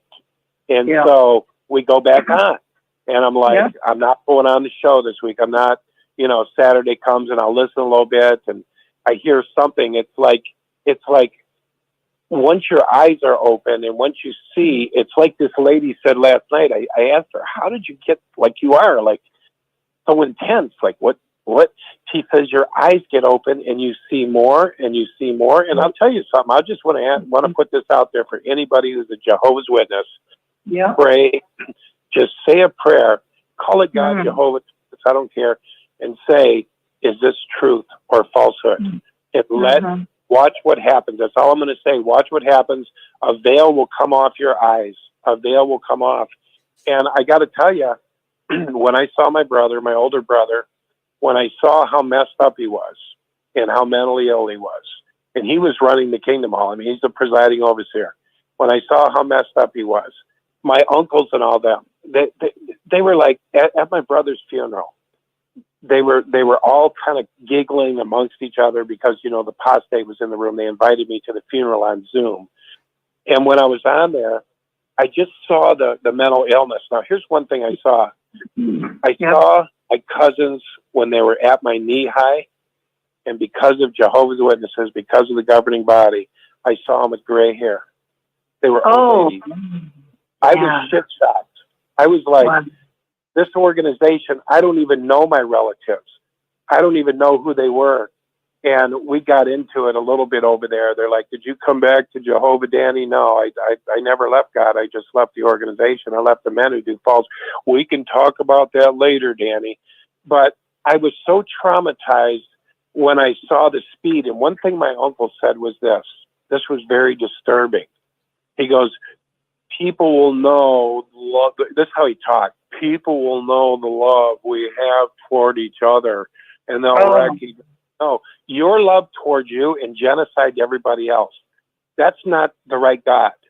God loves everybody. It's not genocide because we don't follow 9 men in Brooklyn. But I was really surprised at the dumb nowness of their thinking. They were all slow. They were all slunched over. They were all kind of giggling a little bit amongst each other, like culty. And they look tired. They look like they're tired of waiting for the world to end. They just look like they were beat up. And you know what? That made me do another dozen videos. It was just like, I just see the hurt on these people's face and the lostness in their face. And I said, God, you know what? You know what I can feel good about when I leave tonight? that I was a part of helping warn that this thing could turn out to be something bad, and to get out. And it says this in the Bible, get out from Babylon the Great if you do not want to suffer along with her. And just like 40% tonight, your property, everything's at stake. And the reason everything's at stake is because you'll already do anything that they ask you to do without question. They're demanding it. They're installing it in your mind right now. Obey us without question. Do what we tell you. Don't think twice about it. So I think it's going to be the great ripoff. The scam, Borgie said earlier, it's coming. And so I at least feel good that I put my heart into this show, that I said what I thought. Hopefully I'm wrong. And it's not that. Hopefully it turns out different, but it's not looking like that. It's looking a little bit different. I didn't know if anybody else wanted to comment. Did you guys open it up, or is it time to end it already, or what time is it? Well, I was just going to say a couple things, Dan. We're good. We're good on time. I was just going to say, first of all, with regards to the governing body members, they have come out. You can watch even the YouTubes, and they have said they are not inspired by God. They've even said that. They finally have admitted that. So if they're not inspired by God, then why are you even listening to these people? Okay, because they even admit it. That's number one. The other thing, and the other thing, when Rich had mentioned that we're going to have in 2 weeks Deanna, you might think, well, who's Deanna? Deanna was the gal that was on Barbara Anderson's show last week. And she was the gal that was born in, and she went through, 3 or 4 husbands. And they were all elders, and she had given her testimony. It was a great, great interview. If you haven't had a chance to watch it, it was last Saturday night, and she explains it very well. So she's going to be our guest in 2 weeks. So I just wanted to clarify who Deanna was, and we hope you tune into that. But no, I mean, we just really love people, all 4 of us, and we just want the very, very best. But everybody has free will, right? Everybody has the option to be able to decide for themselves. I think the most difficult part are for the people who are born and raised in, because the mind control is so very strong. But we do know that a lot of people are truly waking up, and that's a real beautiful thing. Just a sidebar. Deanna was on Barbara Anderson's show last week, and she kind of did a bio. The show that she's going to be doing with us is not going to be about her. It's going to be about how the brainwashing, how it works, and it should be very, very interesting. You get a deep insight as to the trickery. Not only Jehovah's Witnesses use it, Hitler used it, and like they did it to me when I went to Vietnam. I was in the Marine Corps, as most people know, and they condition you little at a time to kill the yellow man for I'm not sure the reasons. They said it was about a political ideology or whatever, domino theory, but nonetheless, 48,000 of our guys got killed, went home in body bags. That's a lot of people. And supposedly we killed 1 million Vietnamese, North Vietnamese, Chinese, I guess, were involved. But they condition you to that. And it does take years and years to reintegrate into society because you have PTSD, and it takes professional help.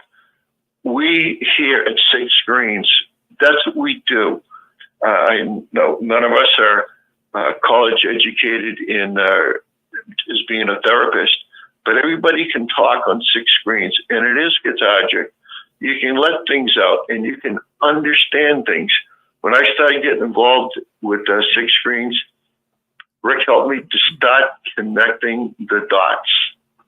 And once you connect all the dots, you go, wow, I see what they did. I'm not crazy. I'm not a mean son of a gun. It's Watchtower conditioning. They're conditioning you to hate apostates. They're conditioning you to hate anybody that leaves the organization. They're conditioning you to hate anyone that is not a Jehovah's Witness. It's conditioning. It's a form of brainwashing. And Deanna's going to explain how that starts. And it's going to be a really outstanding program. I hope she's listening tonight, because we are so looking forward to having her on. We'll take any calls. We're kind of over our time. But anyone who wants to comment on the program tonight, please hit *6. Comments or questions, love to have them. Well, Dick, I'll come on here. This is Rick at the control panel. And boy, great program. I'm listening in intently here tonight. It's really interesting. Very, very interesting. As I reviewed this video at the convention, and I played it a number of times, just listening to it over and over again, trying to really see what message is coming forward. But first of all, the first thing I understand is there's professionals behind this video. I don't think the Watchtower is smart enough, the governing body that is, to put together this. You see emotions at work. This is professionally done. If you just listen to the music. Hold on 1 second. I'm going to put the music on. I want you to hear. I want you to hear this music. This music is just absolutely. Listen in.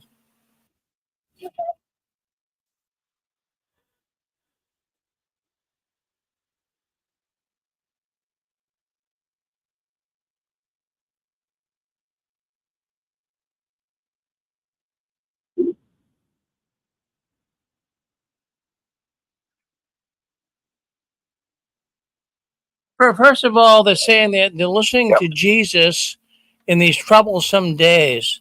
Are they really listening to Jesus? I mean, come on. They're listening to the Watchtower in these troubling days, if they're even that troubling for the witnesses. So, see, this is a professionally done video. This is not done by the governing body. They have hired professionals to put this together. Listen a little bit more. Just listen a little more.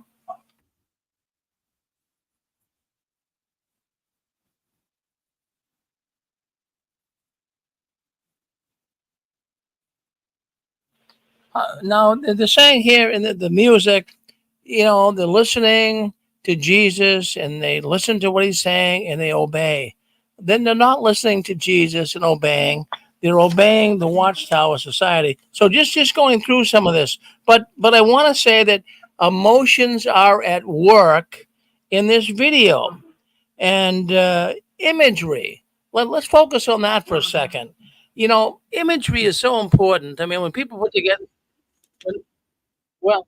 when people put together videos, or even an artist painting a picture, imagery is so important. Trying to get a message put forward. People think in pictures, people reason in pictures, and people are moved to action in pictures. And this is a classic example of this all happening.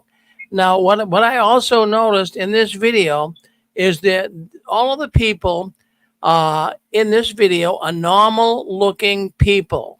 Now, I've examined other Watchtower videos. They picked the most beautiful, handsome, pretty, good looking, attractive people to play in videos. But in this particular one, they didn't use the most attractive people, at least in my way of thinking. And I'm looking at that. I'm saying, wow, that's interesting. Well, why are they not using attractive looking people? They show a man, he's in a wheelchair. And I think what they're trying to really convey to the audience is that you're normal. You're normal. You're not like these attractive people that they normally put on these videos. So it's really hitting home. It's hitting home to the average, normal Jehovah's Witness. And then the other thing I noticed too, and it had to do with fear. Fear is an important emotion. I mean, you guys have talked about it here tonight. I know. I'm just going to reiterate something a little bit further. But, fear is probably the most motivating force in the universe. When people are afraid, they're fearful of something, boy, I'll tell you, it can really get a person to move on that. So what we have here is they show a particularly for those that haven't seen it on YouTube or Facebook, as you're listening in on our radio network, they show a number of witnesses on actually on it looked like a train, a trolley of some type. So the witnesses were on there, and they're scared to death because the stormtroopers enter the train, and there was one of the witnesses with a hat on. And so this Gestapo or stormtrooper, whatever you want to call that person, more or less, take your hat off is what she basically said, even though he didn't hear it. But he took his hat off right away when this woman replied to him something. And then another man was wearing sunglasses. He took it off right away because she told him to take the glasses off. And then they showed a man that was stopped by the Gestapo, so to speak, stormtroopers, because his tail light was out. Now, is that a message? Can we see some type of a subliminal hidden message behind that? I mean, maybe I'm going more beyond what should be said, but I'm thinking that, this again is another fear tactic. Get you to comply to every little thing. Don't, maybe you might not wear a hat around people of higher order. Maybe you might want to take your sunglasses off, and certainly make sure your taillights are fixed to comply with the orders of the organization. These are fear tactics to make you very, very fearful. I see a lot of subliminal messages that are in this particular video, and I just have to say I wanted to bring that out tonight because I'm wondering at what point. At what point are the witnesses, is this going to backfire, or will witnesses totally adhere to this? I'm just thinking, when I was a witness, if I heard something like this or saw something like this, I would think that it's overdone. I would say this video is well overdone. I wouldn't prescribe to it. I don't know. What do you guys think? Well, Rick, when the Israelites were out in the desert, our Heavenly Father sent them down manna to sustain them. Now they get this idea going that they have to have go bags or they won't be able to sustain themselves wherever they got to be directed to. This accusation is such a phony. And to your question about what do we think, I think it's all subliminal. They're painting the idea that the system is going to turn against them and their only protection is Jehovah God, and Jehovah God will take care of them, just like he did the Israelites who were in the desert for 40 years. So you obey. The thing about the go bags, it keeps you thinking every single day when it's in the corner of your house where you go out the door, or you keep in the back seat of your car. You're thinking the system is going to end real soon. Persecution is going to come. And I'm ready for it because I'm a Jehovah's Witness. I will obey just like the Israelites did. And they got to the promised land, except our Heavenly Father is not directing this cult. Mm-hmm. So they're going to end up on the rocks, just like a ship without a rudder. It's going to end up smashed up in the rocks. And a lot of people are going to be really hurt. And a lot of them are going to be killed. Yeah. Well, and then when they had, a few years ago, when they had the video at the convention with regards to the bunker, people were absolutely terrified of that. Some people woke up and literally left the organization. So I think this one is, along that same theme, but now it's the Kingdom Halls are being locked up and the signs are coming down, and, we're being persecuted and so forth. So they really are trying to prepare everybody that, get ready, our Kingdom Halls are going to be gone and taken away from us. And you need to go take your go bags. And, even if you took your go bags, what is the plan? I mean, I think Watchtower is going to, they certainly have no problems taking the elders, throwing the elders under the bus. Why wouldn't they want to do that with regards to the flock as well? I mean, they're narcissists. They're out for themselves. They just basically want to use everyone and terrify you. I wouldn't be surprised if they have people go out to Timbuktu and then the people are left on their own and they have no place to return to. So. Well, I'm sorry. Go ahead, Angela. just real quick, I just feel like, there was something that Rich said to Dan and I this week that really got to me really big time. And I just feel like, let's just say that somebody is on here listening right now who is a Jehovah's Witness, and they feel like, oh my gosh, my heart is hard. I would take those cats and throw them against the wall. I would do exactly as I'm told. Their hearts have become hardened, and they know it. And what Rich said was that when he got out of the Vietnam that he was involved in, he said that his heart, like he had to kill to survive, and so your heart just kind of closes off to the reality of it, and you just become numb to it. You just do what you've got to do to survive. Well, I feel like they put these people in a survival mode, and that they'll do whatever they're told because they are so fearful. They just want to survive, and they want to make sure they're on the good side of Jehovah. And so what Rich said that he did, and this is why I'm talking about it, let's just say they're listening right now, and they're like, you know what? My heart is hard. I've done horrible things to my children. I kicked them out of the house. I've done bad things to my animals. Whatever it is that you've done, what Rich said that he did was, he said that he prayed heavily to God constantly for a long time, that God would heal his heart and heal his mind, because he did not come back from Vietnam just with those emotions back to normal again. He said it took a while, and he had to pray it through so that God could fix that damage that was done while he was out there doing what he had to do to survive. Well, in this case, you've been in a battle because you've been harassed and tormented by these governing body, but there's all hope, because Rich got through it by prayer, and God can change our heart. He can change our mind, and Rich is proof of that. So we all are, we're all proof of it. But there was a really good example of an intense deal where he thought he was ruined, just ruined. So anyway, and then one thing is to make guys see that Dan put a big old huge thing about the Jehovah's Witnesses into a chat GPS, which is kind of like actually it's Claude, which is like a chat GPS. And it's wonderfully, he asked it to make it into a song. So I've got these words here. So if you want to hear it, you let me know. If not, we're out of time. We'll do it another time. But I've got it to read if you want. Okay? You let me know. Go ahead, Angela. Okay. All right. It's to the governing body and to the Jehovah's Witnesses. We watch the heavy heart as you split further apart from the truth you thought you knew. The governing body's lies took hold of you. Okay. Pedophiles roamed your halls while you turned a blind eye to their calls. Buildings sold for worldly gain. Your beliefs slowly started to wane. We're praying. We're hoping you'll wake up before it's too late.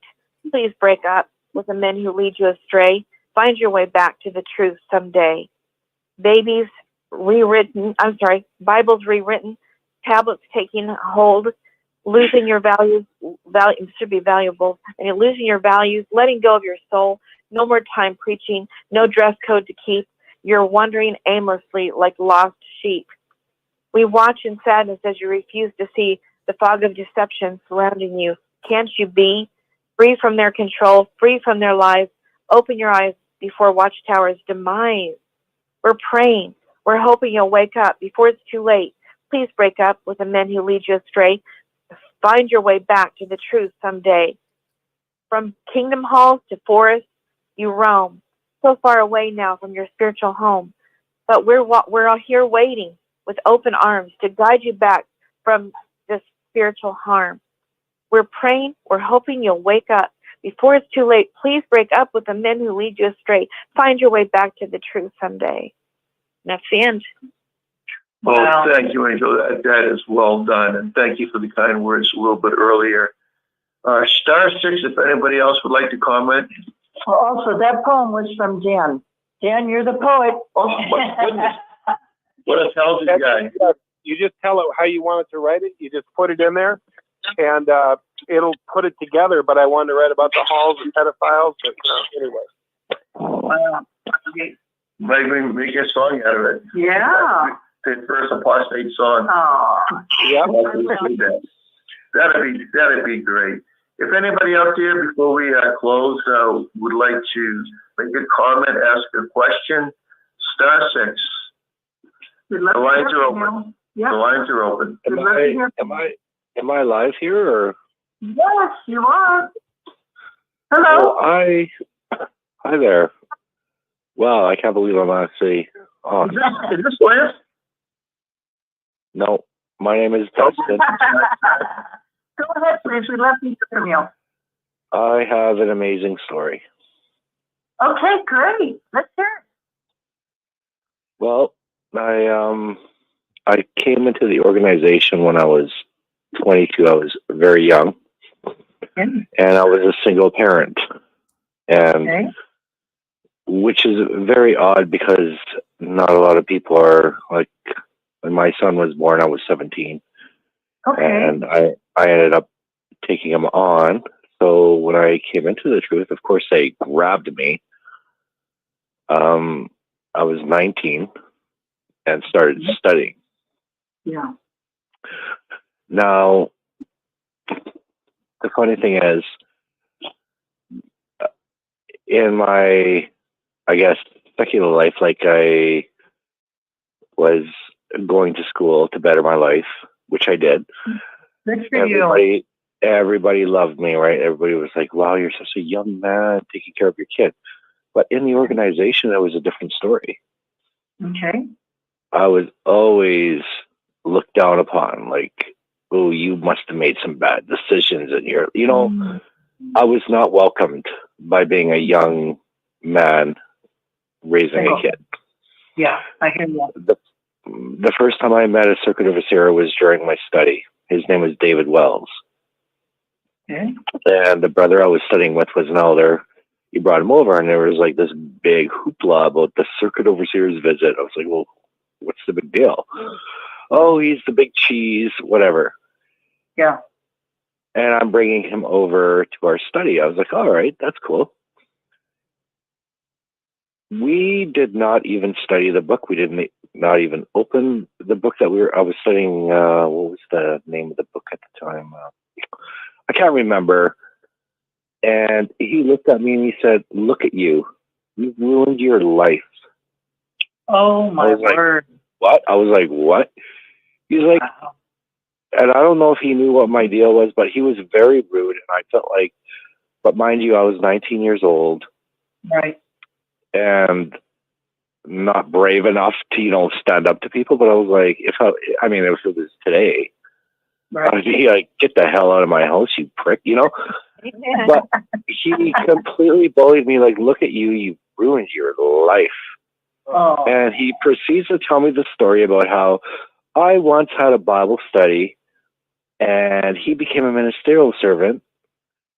And the next thing I knew, I seen him in the mall and he was dressed in a Santa Claus outfit I was like, what does that have anything to do with me? So anyway, wow. So that was my first introduction to the organization, but I still stuck with it, but that's not even my story. Okay. So I stuck with it, raised my son in the truth. Good. Well, and going. Now, here's where my exit came in. So a lot of females in the organization really liked me because they seen what a good job I was doing with my son. Because as it turns out, the culture is a lot of men that progress spiritually were not very good fathers, right? Because it was all about the organization. It was all about the organization, becoming an elder. The women did the work, and they were never there for their kids. It's just the way it is. Right. Where I was, and so a lot of the females really liked me. And so anyways, so I'm going out in service, and I'm working with my what used to be called presiding overseer, but now they're called coordinator, and him and his wife. Now they were, and I was auxiliary pioneering at the time, like regular auxiliary pioneering, trying to reach out, trying to be a ministerial servant. I was doing everything right. Right. They obviously had a fight that morning. I don't know what was going on. So we went out for coffee at your usual coffee break. And because he was driving, I did what normally people do. I said, well, I'll buy the coffee. What do you want, Jim? I'll have a large regular coffee from Tim Hortons. I said, Karen, what would you like? Oh, nothing for me. Okay. So I went and got myself a coffee, him a coffee, and I got her a water. Okay. Brought it back. I said, oh, Karen, I said, I just got you a water so you're not sitting there, you know. And she goes, wow, Jim could sure learn a lot about you when it comes to manners. And I was like, uh-oh. I knew immediately I'm going to pay for that. 2 weeks later, I get hauled into an elders meeting. Oh boy! Telling me I have to quit my job because I was a civilian firefighter, but the fire department I worked on was on a military property. Okay. And I was told I need to quit my job immediately, or they will announce from the platform that I've disassociated myself. And I'm a single parent, and guess what I did? I did it. Now, were you baptized at this point, or you were just studying? Oh yeah, like I've been working here for 10 years. I've worked with circuit overseers out in the truth. Everybody knew where I worked and what I did. But you're baptized at this point, right? Yeah. You were baptized, brother? I've been baptized for 15 years. This is 10 years ago that this happened. Okay. And I had to quit my career. I lost my condo because I had to take a job doing construction with a brother, making I think I took about a $30,000 pay cut. Oh yeah. Lost my condo, everything, but the thing is, this was not even an issue until that brother's wife made a compliment to me. And then all of a sudden I'm going to be disassociated, which is not disfellowshipped, right? But all they have to do is make that announcement. Right. And you might as well be disfellowshipped. And that's how corrupt this organization is. If you have authority or power, you can completely rearrange a person's life. Oh yeah, we know that. We know that, brother. Yep. And the thing is, people. When I left the organization, people are saying, you know how they always say, well, if something happened, you're angry. I was like, no, it's actually what happened to me kept me in the organization for another 5 years, because I was like, well, I made this huge sacrifice. How could I leave? Right. Now I have a question for you. Yeah. Did you ever marry a sister, or did you remain single, or what happened? No, I did marry a sister, but we both left the organization. Together? We were only married for 2 years. Okay. She grew up in the organization where I came in. Okay. And she ended up, she actually wrote a letter where I've never written a letter. I've just faded. She actually wrote a letter. She was done with it. Good for you. But after the thing is, after what they did to me by making me quit my career, take a pay cut, they've never disfellowshipped me. And I've called these elders up and told them what a piece of crap they are. They've never disfellowshipped me because the elders actually know how bad of a deal I got. So it's almost like I get a free pass. It depends on the group of elders you have in your kingdom hall. So with the answer, go ahead, you jump. Yeah, we have had an elder, a close friend of ours, Dan Dario, and he says it just depends on the elders that you get on the judicial committee. Yeah. He said he had one elder in his organization or his congregation that anytime they had a judicial meeting, he put up his hand, he wanted to be on that meeting. So for a lot of them, it's a power trip. I was going to ask you, what kind of reasoning did they use? I mean, all right, you're a firefighter. That is not military. I was a civilian firefighter, but it was on military property. So he sent me a bunch of all these Watchtower articles. He said before they made the decision, right? He sent me all these photocopies of Watchtower articles, and one of them was like, if you are working at a casino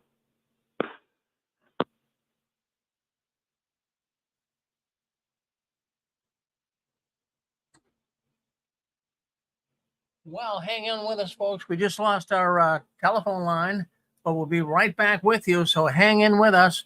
We're going to go right back in with 6 screens. So stay with us. Yeah, the phone line goes off every 6 hours, but we'll come right back on. So we'll get right back in. So stay with us. Don't go anywhere.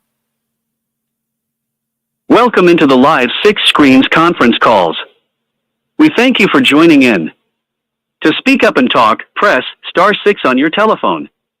When you are done talking, press *6 to mute yourself. Right back. We'll get this back. Remember, when you are unmuted, your phone is a microphone and picks up on all noises in the background. Every 6 hours, the telephone line goes hope off. you enjoy the So we'll bring it on here very shortly. Just bear with us. You will now us. be placed into the conference. If you are the host, press star now. Line, please enter your... Thank you. Stay with us. We'll come right back on. We'll be right with you. We'll get in the conference. Folks back on with us. Recording did not start because your storage is full. Please log in and delete recordings or purchase more storage from your account. I had 1 or 2 elders that were against something that I said and did the circuit overseer. And, you know, I confessed my sins and didn't matter. They disfellowshipped me. So it just depends on the elders that you get. Mm-hmm. And there's a lot of elders that have committed a lot of serious sexual sins and other kinds of sin. And they'll never be disfellowshipped or deleted, anything else, because they know too much. They know where too many of the bodies are hidden. It's just a Satan's organization. It's full of lies. Yeah. Nothing's fair. And these people, these elders, have no education. Most of them never gone to college, never took a course in psychology, sociology, know nothing about marital discord, or they're not marriage counselors. You know, they're not professional. They have much knowledge as the guy next door who paints houses or whatever. You know, anybody can give advice. Some people are good advice. Yeah, and some people give lousy advice. I forget which channel I was watching, but he explained how that works. You know, like these elders, they have to have a vote. Like you can't just delete an elder, right? It has to be like a unanimous vote. Mm-hmm. Same with the governing body, right? So you might have a brother that's corrupt as hell, and everybody knows he's corrupt and he's defrauding people, whatever. But he's got 2 or 3 buddies on the body of elders that are his friends. Right. So there's never going to be a unanimous vote to delete him as an elder. You know what I mean? Right. And that's how they keep getting away. That's how they keep getting away with it. Because so you have a body of elders, like there's 10. Well, each one of those guys is always going to have friends that like them, like 2 or 3 friends that like them, and then 4 other brothers that don't like them, right? Right. You're never going to get this unanimous vote to delete them as an elder. And that's how they keep getting away. They could be corrupt as hell. Oh, yeah. And everybody knows it. Everybody in the congregation knows it. Like this brother here, you know. And you pretty much get that with almost every body of elders. There's always one guy that's, or 2 or 3 that are completely corrupt. Yeah. But you can't, and you're like, how does this keep going on? And people will tell you, like, the talk goes around, well, Jehovah will clean things up in his own time. And but it never happens. It never, ever happens. And that's why. Right? And you have to have, it has to be so bad. Mm-hmm. You know what I mean? It has to be so bad that, you know, like, and there are situations where it does happen where things that are so terrible that they have to delete an elder. But usually I found what happens is they'll delete an elder that something got really public. And then a year later, he's back on the body again. Right. You know why? Because there's so much responsibilities that the elders have. And, you know, if they lose an elder, then that means, like, say, for example, you had 4 elders and you lost one. Well, now the 3 are carrying the load of the 4. That's number 1. And number 2 is, Rich and Rick have always said, they always hire brothers who have very responsible positions where they have some money coming in so that you can pay for the expenses that the congregation has. So they don't want to have financial hardship. So that's another reason why Absolutely. we will bring them back in very soon, even if it was a pedophile, by the way. But I was going to say that I don't know if you had a chance to read Crisis of Conscience yet, but I was going to say even Of Ray course I Francis, have. yeah, he had said, Oh, Ray yeah. Francis said that the governing body members, they were never in complete harmony. They had serious disagreements. And then it was like certain ones would always vote the same, and you didn't rock the beat. Mm-hmm. Well, even with the blood issue, it had to be a 2/3 majority, and the majority of the body of elders wanted to get rid of the blood doctrine, but because it wasn't it came down to one more vote. If one more elder would have voted against the blood doctrine, they would have gotten rid of it, but because it had to be a 2/3 majority, and that's what it came down to, one vote. That just belies the belief that I was taught when I first became a Jehovah's Witness in 1971. And it was this: Jehovah's Holy Spirit directs the organization. Well, if Jehovah's organization is run by Jehovah God himself, then they wouldn't have to vote. Jehovah would tell the elders the blood transfusion is something that has to be done away with, or whatever, the crucifix, whatever. If that were true, if the Holy Spirit ran the organization, they wouldn't need to vote on anything. They wouldn't need a 10-man writing staff. They wouldn't need any of that stuff. They wouldn't need a governing board. They would need one person. They had a Moses, one time, and Jehovah, our Heavenly Father, spoke to him, and I guess Aaron was part of that deal. And that's all it was. That's all it was to it. And God's Holy Spirit directed them, and did direct them to the Promised Land after cleaning up their act over 40 years. Brothers, we're about an hour overdue. I think there's another program coming on right behind us. Would love to take some more questions, but yeah, no, that was good. Okay, well, thank you very much. I'm glad I got to say what I have to say, So. We're so glad. Do you feel comfortable giving us your name or an alias name? Yeah, I'm Dustin. Or not? I'm from Saskatoon, Saskatchewan. Dustin, Canada. okay. Mm-hmm. Well, we thank you so much for coming. I was just going to say one thought, Dustin. I had 4 brothers, and 2 of my brothers were firemen, and this was in San Francisco Bay Area. So you had a great profession. I'm sorry the witnesses got involved. I loved it. I absolutely loved it. And when I made my exit, I was so depressed. I was so depressed. But we move on, and we just keep going, right? But I mean, what else can we do? But it was terrible what happened to me, and that's probably the whole reason why I'm not disfellowshipped to this day, is because I'm pretty sure a lot of the other elders on that body were like, "What did you do to this guy?" Like, So, and I've been very, very vocal.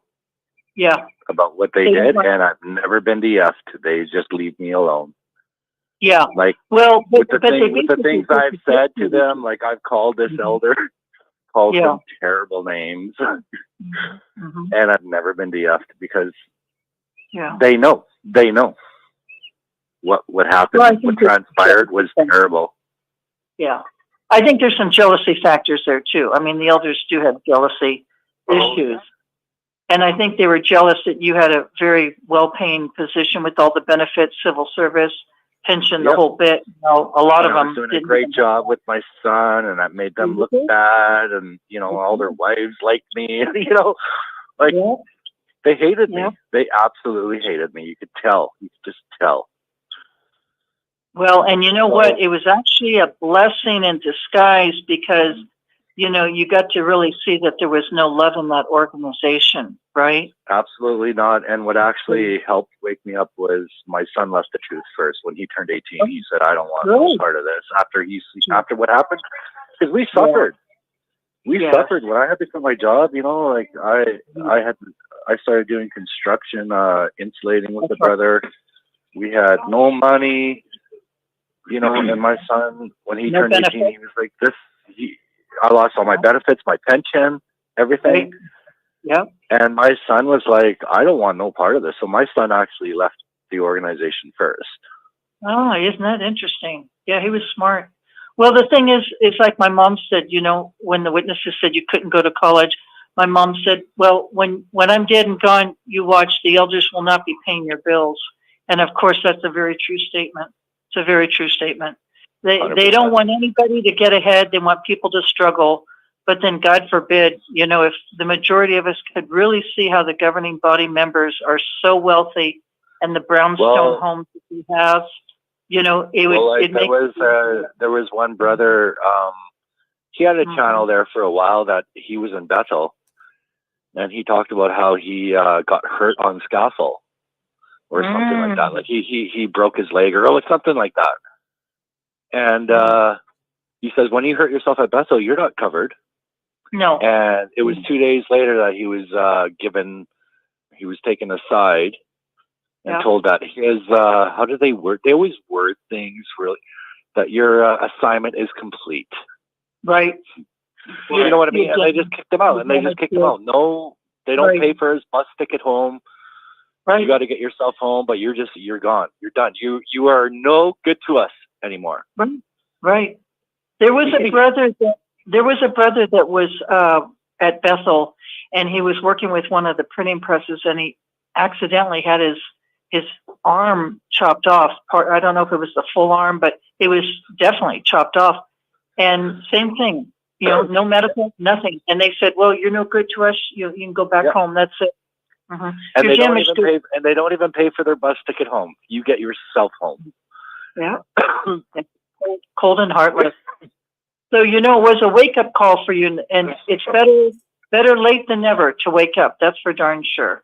Yeah, I'm 46 years old, and how old were you? Years old, and I'm 46 right now, but it's probably been the last year that I made it known that I'm exiting, and like my best friend shuns me, and you know, they just treat me awful now. And it's like, as soon as you leave the organization, every good thing you've ever done for these people, you know, like I used to do all, you know, he had holes in his wall, and, you know, I used to be a painter back when, you know, I fixed his holes in the wall. Like all the good things that you did, you now mean nothing.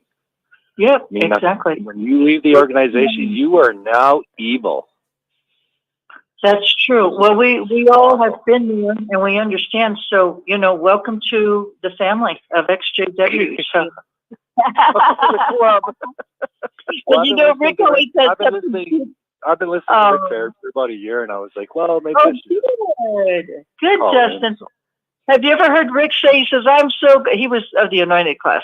He says, he was in 50 years. He says, he says, I'm so glad that Satan threw me out of his organization.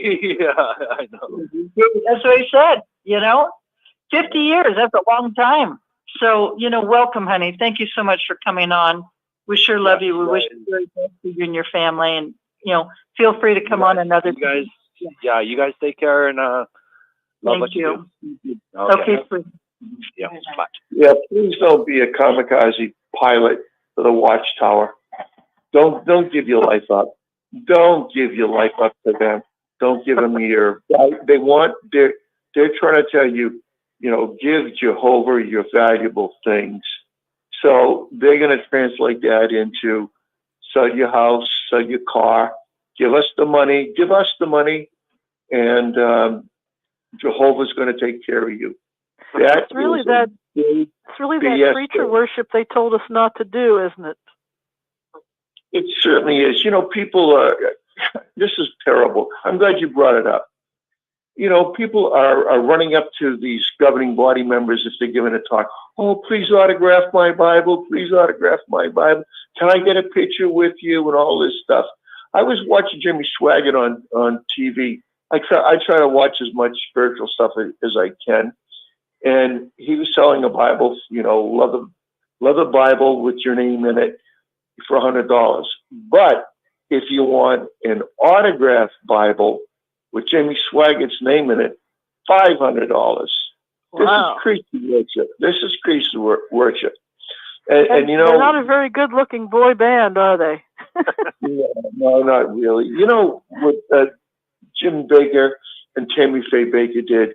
They sold they sold property, or they sold a vacation plan where you can stay at one of their places for a week or two or whatever.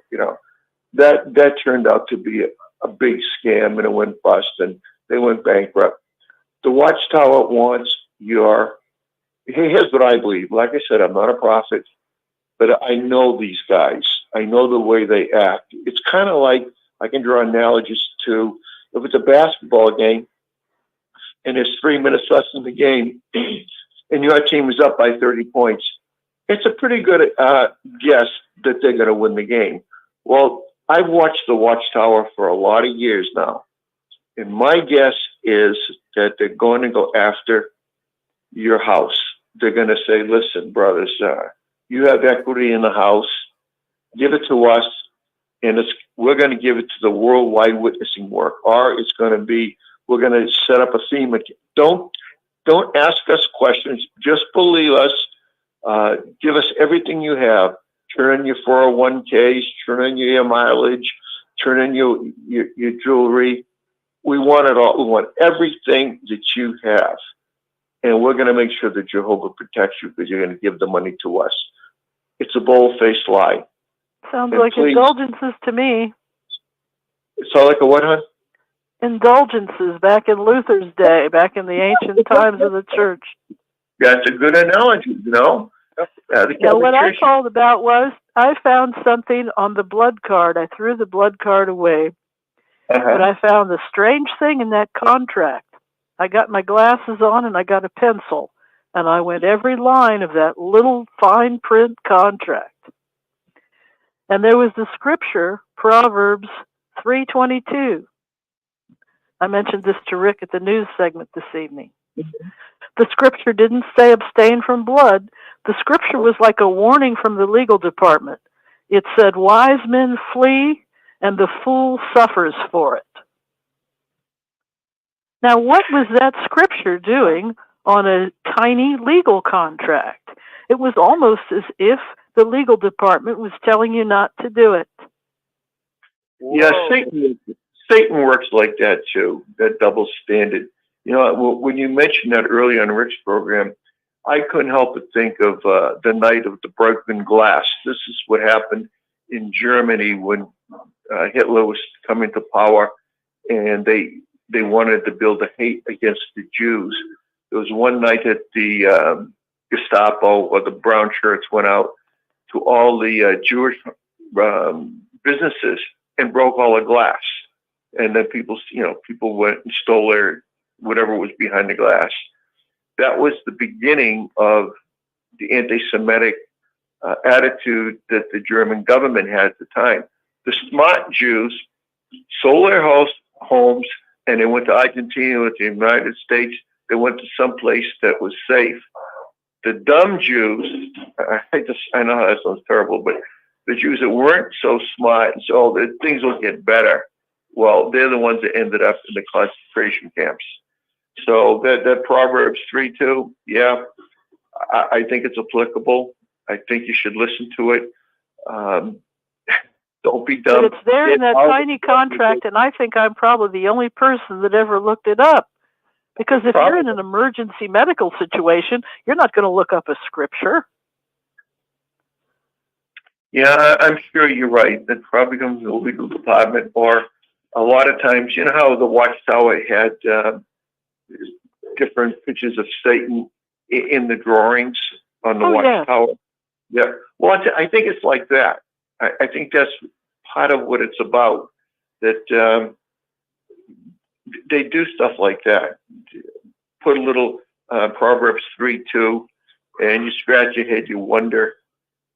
Maybe it's a legal thing. I don't know. Maybe it's just Satan just saying, look how dumb you are. Maybe one Jehovah's Witness out of 1,000 will pick up on it. And I think you were that one person. So kudos to you. Thank you. But I just wanted people to know that was on that document. It's more wacky stuff. And what you do is between you and your doctor, and it's not between you and somebody else that doesn't have your best interest at heart. Well, that's true. And Jehovah's Witness, they play gymnastics with semantics. They word things kind of ambiguous, and they do that all the time. So if they get pulled into court, they say, "Oh, this is what it really means." Mm-hmm. Mm-hmm. I love what they're saying on the committee. The Royal Commission, the Australian Royal Commission. No, we don't disfellowship people. No, well, they disfellowship themselves. He said he wasn't infallible too, so what's the point of belonging to that? Yeah, so well, anyway, I'll let you guys go, but I just wanted to share that because it surprised even me. And, always have a meeting with your anesthesiologist or your medical team, and those elders will flee because that saves some lives. They didn't take biology. That was Go ahead, Dan. That could save some lives. That will save lives because people will look at that. And thank God you saw it. I mean, I think you were led to see that. And the fact that it's on here, I mean, people listening ought to grab that blood card and go, what the hell is Watchtower saying now? Manipulation, but it's great. Well, it's as if they were calling you a fool if you did it. And that's the way I interpreted it. It said the wise will flee and the fool will suffer for it. Wow. So there you go. Well, they're slipping stuff in all over the place. Over the place. So it had nothing to do with the Mosaic law. It had nothing to do with Jesus saying to abstain from certain things.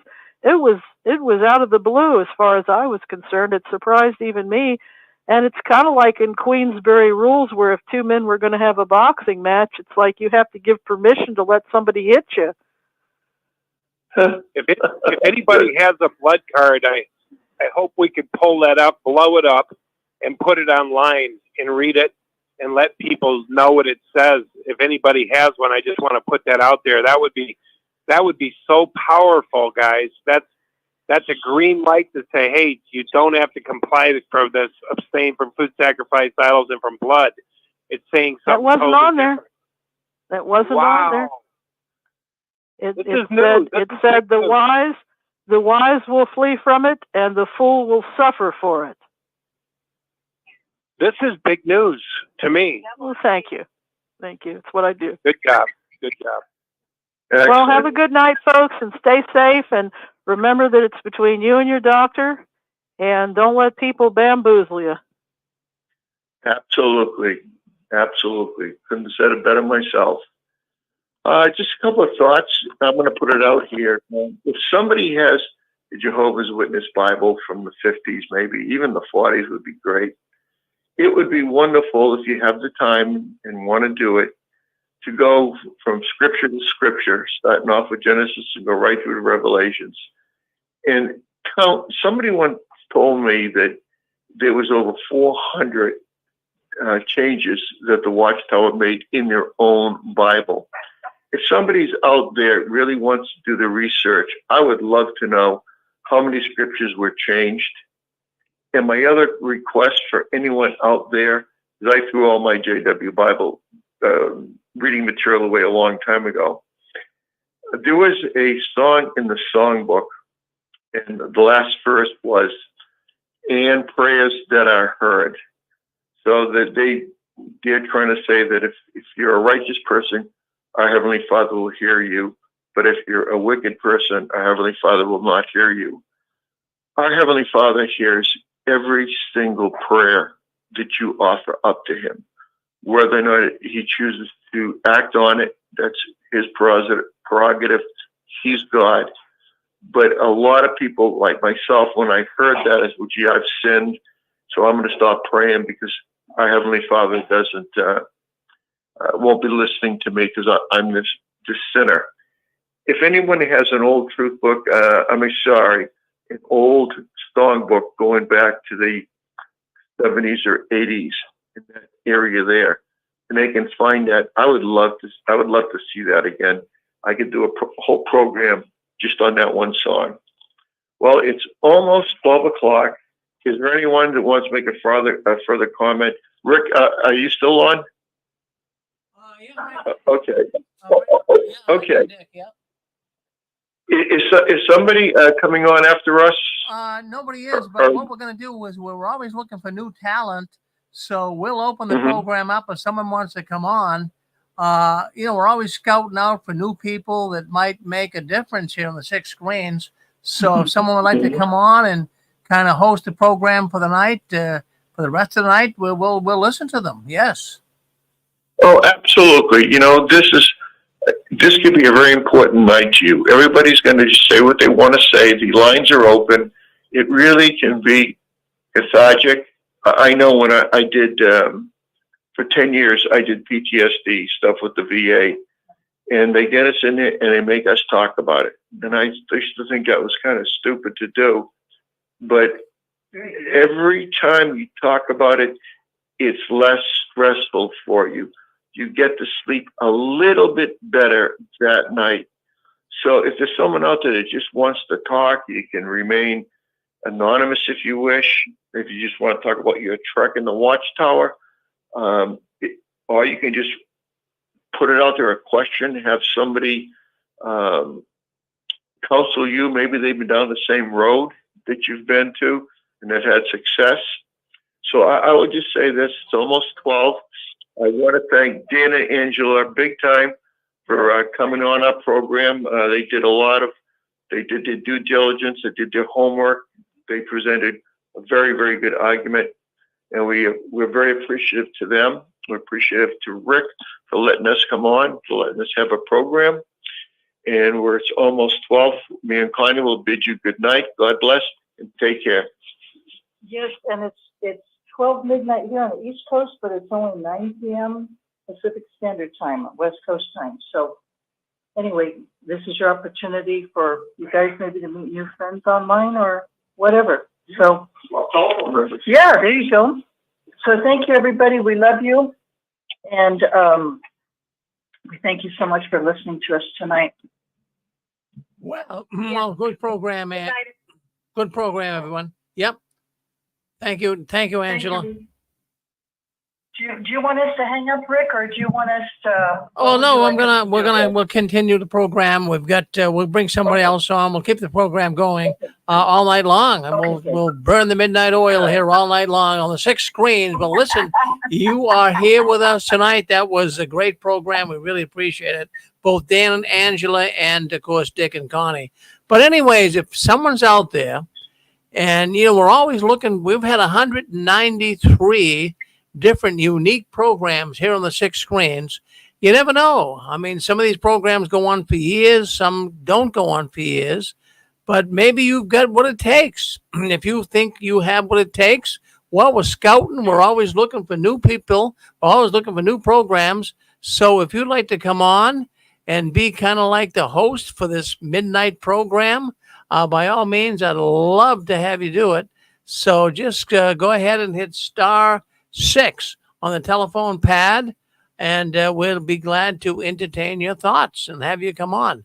Well, anyways, my name is Rick Farron. I'm here at the 6 Screens Control Panel in Massachusetts, and we're so glad that we had a lot of people come in tonight. So if anyone would like to speak up and talk, if someone would like to have the program, friends, let me tell you, you never know. You might be the next big hit here on the 6 screens. You never know. So if someone would like to do that, by all means, come on, hit *6 on your telephone pad, and you can take the program over. If not, what do you think? What do you guys think about tonight? What do you think about tonight's programs? We've been doing this now going on 20 years, and I have to tell you that we've had so many thoughts brought up here on the 6 screens, different things every week, and you guys have got an opportunity to talk about it, which you do, and I really appreciate that for coming on. But we're going to continue on here. We're going to leave the phone lines open. If anyone would like to say something, go ahead and hit *6. What do you think about the program tonight? What do you think about what's going on in the Watchtower? Don't be bashful. Don't be shy at all. We'd like to know what you think.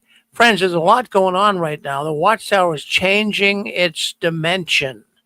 They are going into a whole different way of doing business. The Watchtower is in free fall. They are on life support.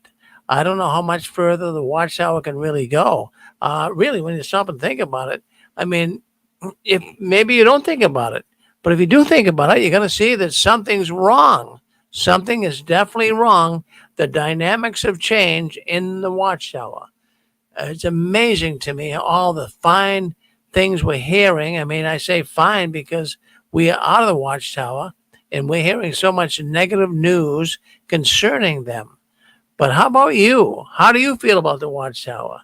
Do you feel that they have a long way to go yet? Do you feel they're going to go out of business soon? That's the way we feel here. At least I feel here at the six screens.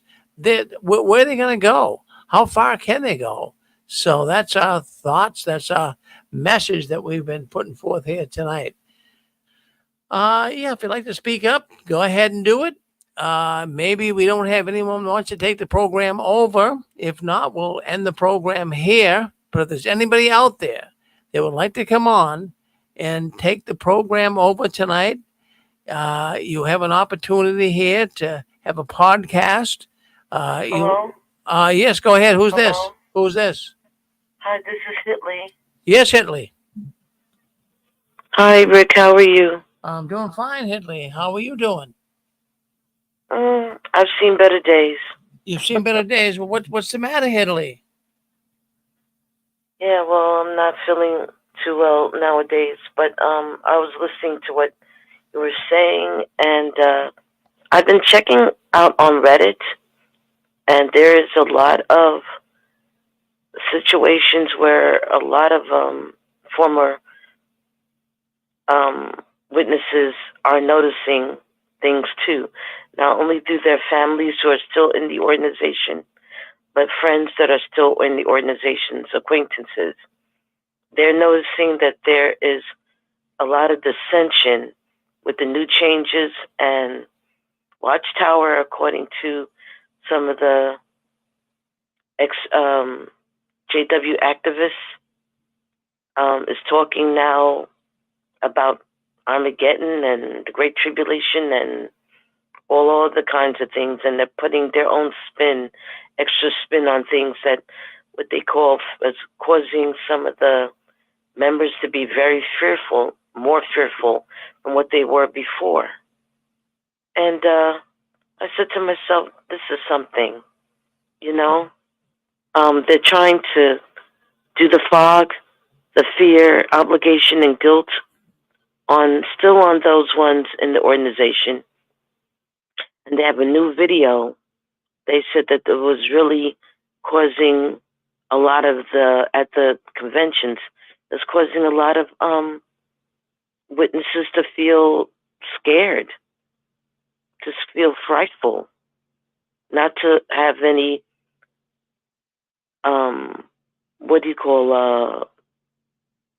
hope, like I feel that things are hopeful, but they're more afraid. So I don't know if they're trying to say that it's because of what's going on in the world and this country or whatever, but they're trying to scare some of the witnesses that are a lot more than they used to. And I wanted to just say that much. It's sad. It's very sad. Well, Hillary, they're scaring people to death. I mean, that's just what our former program was talking about here. That video is really, really being watched by so many people, not only just active Jehovah's Witnesses, but former Jehovah's Witnesses as well. Where we're tearing it apart, and I'm sure many active Jehovah's Witnesses are looking at it too in a very unscrupulous way. I mean, they are starting to think that, is this really true? I mean, are we going to be hit by the stormtroopers? Are we really going to be taken on by the Stapo, so to speak, and be put in prison? They got a lot of witnesses really upset right now. I'll tell you that, Italy. Oh yeah, Rick. There's some who I heard from other, non-XJW sources are talking about the go bags and, well, it looks like as though we're going to have to do the bunker thing and all these other types of scenarios. And I'm saying, Watchtower is so desperate. It's like a sign of desperation. They're so desperate that they want to keep people in, with the beards and the pants and this, that, and the other. And the rumors about allowing celebrations of birthdays and holidays. And they're so desperate, even to the point that they have to scare some of their people to stay. They'll do anything. It's like they're doing every single change. And I'm looking at that to say,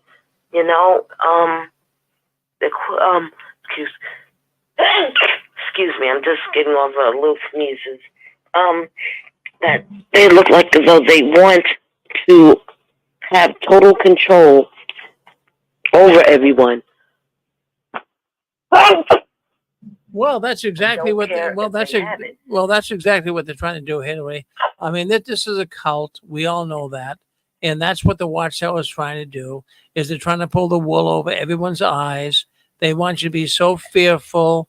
I mean, we all see it as ex-witnesses, but sad to say, the loyal Jehovah's Witnesses are still in. They don't see it. So, Hillary, I'll tell you what. I mean, I've always thought you would make a great host. I always thought that. Would you like to host the program for tonight?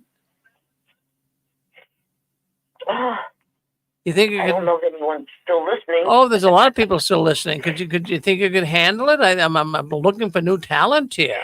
We're always looking for new talent for new programs on the 6 screens. Would you like to kind of host it? I have to talk to you about that at another time. It's just that I've been going through a lot with some sicknesses and then family. When I had a couple of deaths in a very few close friends who are what we would call where a couple of them were visitors, which were the Watchtower puts was people used to say persons of interest. People they studied but they didn't get baptized. Some of them have passed on recently, so I've been dealing with that and my own little situations. That's why I haven't been available. But well, that's all right. I mean, don't. If somebody wants to come on tonight, I won't stay too long. But somebody wants to talk. Well, just have a little conversation. All right. Well, let's put you in action. We're always looking for new stars, up and coming stars here on the 6 screens. So we're gonna just make you the host of the program tonight. We got Hillary out of New York City. So why don't you come on? Why don't you say hello to Hillary? She's here, and she has a lot to be able to share with you. This woman has been she's a former Jehovah's Witness, and she's got a lot to share with you tonight. So why don't you come on? Hillary, what would you like to say to the audience tonight? Well, for one thing, as a 3rd to 4th generation witness, I've went through a whole lot, seen a whole lot, known a whole lot, and I'm trying to make my improvements and trying to move on with my life. A lot of people, such as with the past hosts, such as Daniel, who they call Buddy Love, and so many others, I said, okay, let's do it this way. Let's just, and also Larry, and so on. I said, hey, let's make some improvements and let's move on with our lives because we got to move on or try to. But a few people have their journeys and everyone is different in their journeys. Some people wake up at different times and points in their lives. And some people, when they do wake up, it takes time. It takes quite a bit of effort, and no one's journey or waking up process is the same. So, I like to encourage a lot of people, they can, that, once you wake up and they make their decision to do what they like to do, to just do it because time is of the essence, We all, can enjoy our lives without having a high control group or cult like Watchtower to try to tell you how to live your life. You live your life the way you see fit that will make you happy and content. Oh, you good. know? Well, That's what I like to say to the audience, you know? Well, I got some takers here already. I think we got some people who want to say hello to you. So let's go to, it looks like 203. Let's go to 203 first. Go ahead, 203. Hi, Rick. It's not for Edley, but well, for a long time you're talking about the Watchtower collapsing. Well, I don't believe that. I think they're going to continue on. They may change a lot of things. They may go a different avenue. Yeah, there's a lot of people leaving, but there's always that big number that'll stay. The thing is I believe that even if they did collapse completely, you'll still have a show. Your show is going to go on and on and on because there's going to be a lot of stories out there of all kinds of things, all kinds of experiences and people, and they're going to reach out, and it's going to be unending. So your show is pretty solid. Well, thank you for saying that. I mean, we are moving in the right. I don't have any desires of quitting. We're moving full speed ahead, going on 20 years, Carol, and it's been unbelievable. Yes. Right. I mean,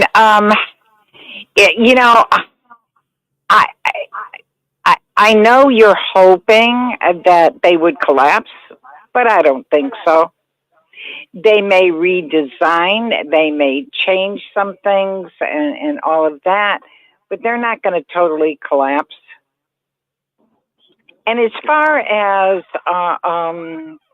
the way they talk about Armageddon, well, there's other religions out there that are talking end times, and they've been talking end times for a long time. I run a forum. It was kind of put in my lap, and it's a Christian soldiers forum. Now I just sit back and I don't talk about Jehovah's Witness, nothing in there. But I see a lot of posts on that and their feelings and get ready, and so they're not the only religion.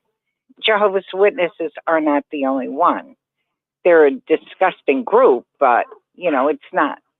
And I still look at the people in there as victims, and I feel sorry for them. I mean, they're seriously brainwashed, and it's embedded in them. And quite a few are waking up, and we're living in different times now where people are looking things up, and they're doing things that they're not supposed to do.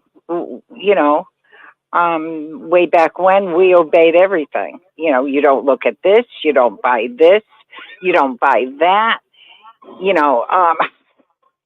So, and you don't read all the old publications, and that's what they were saying, because it would confuse us. Actually, what it would do is wake us up. But anyways, that's all I wanted to say. And it's good to hear you, Hedley. Oh, it's good to hear you too, Carol. Thank you. I agree with you, honey. I do agree with you. Also, because to tell you the truth, there's been a lot of offshoots of different religions. Like, for instance, the 7-Day Adventists. They have offshoots. They have Catholics. Have offshoots. Different other non-Christian religions and sects. What they call sects. Spelled S-E-T. Right. C-E-S have different offshoots. So, someone has said on Reddit that if it does, and they did pose the same statement or question that you had, that there were some commenters from some members have said that it's going to be, let's just say, the GB, as they say, 2.0, or as Zach pointed out a few weeks ago, 3.0. This disappears, as they try to say, oh, we were going to be taken in the rapture and all this other stuff, or let's just say they just go someplace else, like on Charter Desert Island, like Gilligan or whatever, and they're just disappear and everything, and their helpers do the same. There's going to be some other really indoctrinated ones that are going to take whoever is what they call super PME or ultra PME and start maybe another faction or something. And you're absolutely right. You're absolutely right. Yep. It can happen. It can happen. People like myself, I've been gone a long time, over 30, almost 40 years now. And, but I don't know. I think, we continue, people like myself, to try to help some of the other ones. Most of the people on here are ex-JWs anyways. I wouldn't doubt if Jehovah's Witnesses were listening, but they're all trying to play safe anyways. They don't want to be disfellowshipped and lose their family. That's a horrible thing. The Catholics excommunicate, but nobody shuns them. They just can't do certain things. And I don't know. I don't know. Maybe the Mormons are another one. I think they shun. I'm not sure, but not to the extent of and that Jehovah's Witnesses do. Right. I mean, they have a little bit more compassion than than here. And then the same. They said to a certain point, Scientology, they don't go to the full extreme that we do. They have their, what they call the dissidents and whatnot. In the case of Leah Remini, actress Leah Remini, and so on, and Mike Rinder and all the other folks, but they don't go. It's like with Watchtower, they go to the damn gamut on trying to make a person act like that when a person has, doesn't want to deal with the organization or don't want to deal with the organization in any shape, form, or fashion anymore, that they act like though we've done the most heinous thing to humanity. And they make us, like, oh, yeah, you're the enemy of the state. You're the enemy of this. You're the enemy of the kingdom. So we're going to scare anyone else and frighten anyone else who has any dealings with these people in any capacity. They're going to make them feel that, you're going to end up the same way they are. I mean, the subliminal imagery and influence to be Stepford people, right? That's that, and I mean to the point that some witnesses have said that if they ever went to Jim Jones, Heaven's Gate, David Koresh, which is People's Temple, Heaven's Gate with Applewhite and Branch Davidian situation, they would just without question, drink whatever is being told them to drink. Do whatever self-harm is being told to do, and that's to me, that's nothing futz. That's crazy. That's insane. Do you think that the people inside the organization right now would drink the Kool-Aid? Do you really there are some. think that? Whoa, there are some. Wow. There's a distant, I wouldn't. I wouldn't either. But there is a relative of mine's friend who's still in the organization, who is like so eager to go and want to move. This sister wants to move up to north. She lives in another state. She wants to move up to Warwick and work in the offices with the governing body and everything. She said that even if they told her, if there's a Jim Jones situation, they told me to drink it and it has something in it, I do it. I do it because at least I'll be faithful to Jehovah, and I'll wake up in the paradise on the resurrection. And when she told a few of us that in a while back, not too long ago, in a small gathering, Some of the witnesses nodded, and some of them looked at each other like, and on the way back in the car were like, what? He do that? I love Jehovah too, but I wouldn't do that. You know, they even admitted, and some of the ones that even admitted it, and I was in the car with some of them, they were, and this is when, very shortly after I fully stopped going to meetings, conventions, and everything. I just went cold turkey and became fully Pomo, was some of these were regular pioneers, auxiliary pioneers. One brother was what used to be a temporary worker at Bethel. They will all say, we're not going, no, I have to go and really, really, pray to Jehovah and Jesus, tell them why I wouldn't do it. Because they look scared. Yeah. They look scared. They look really scared. You know? I didn't say anything when the group, I just looked like my eyes were shifting back and forth. I just kept myself quiet, didn't say anything. But this group of where I was with 5 other witnesses was saying that they wouldn't go that route. Nope. And there are some I think, even though I was a devout Jehovah's Witness until I had to leave, and I left because my children and I went into hiding, and then I never kind of went back.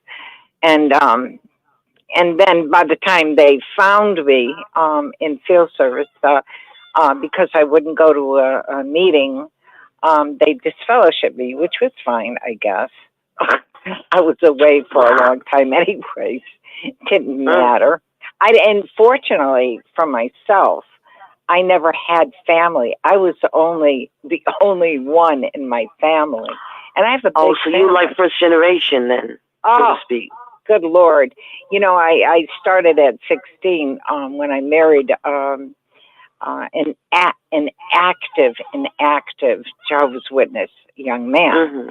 I was 16, he was 19. We ended up getting married, and that's how I got introduced to it. But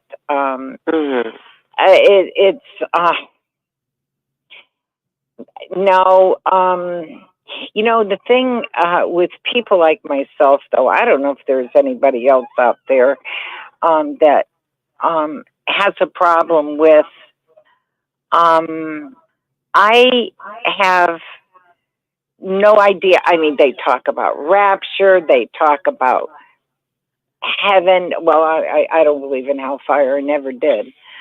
Even as a Catholic, I never did. But,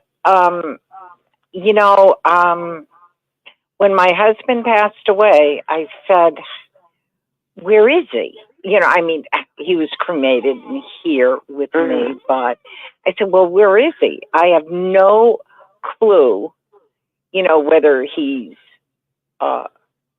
resting, sleeping, or whatever, or according to some religions have gone up to heaven or whatever. People like myself,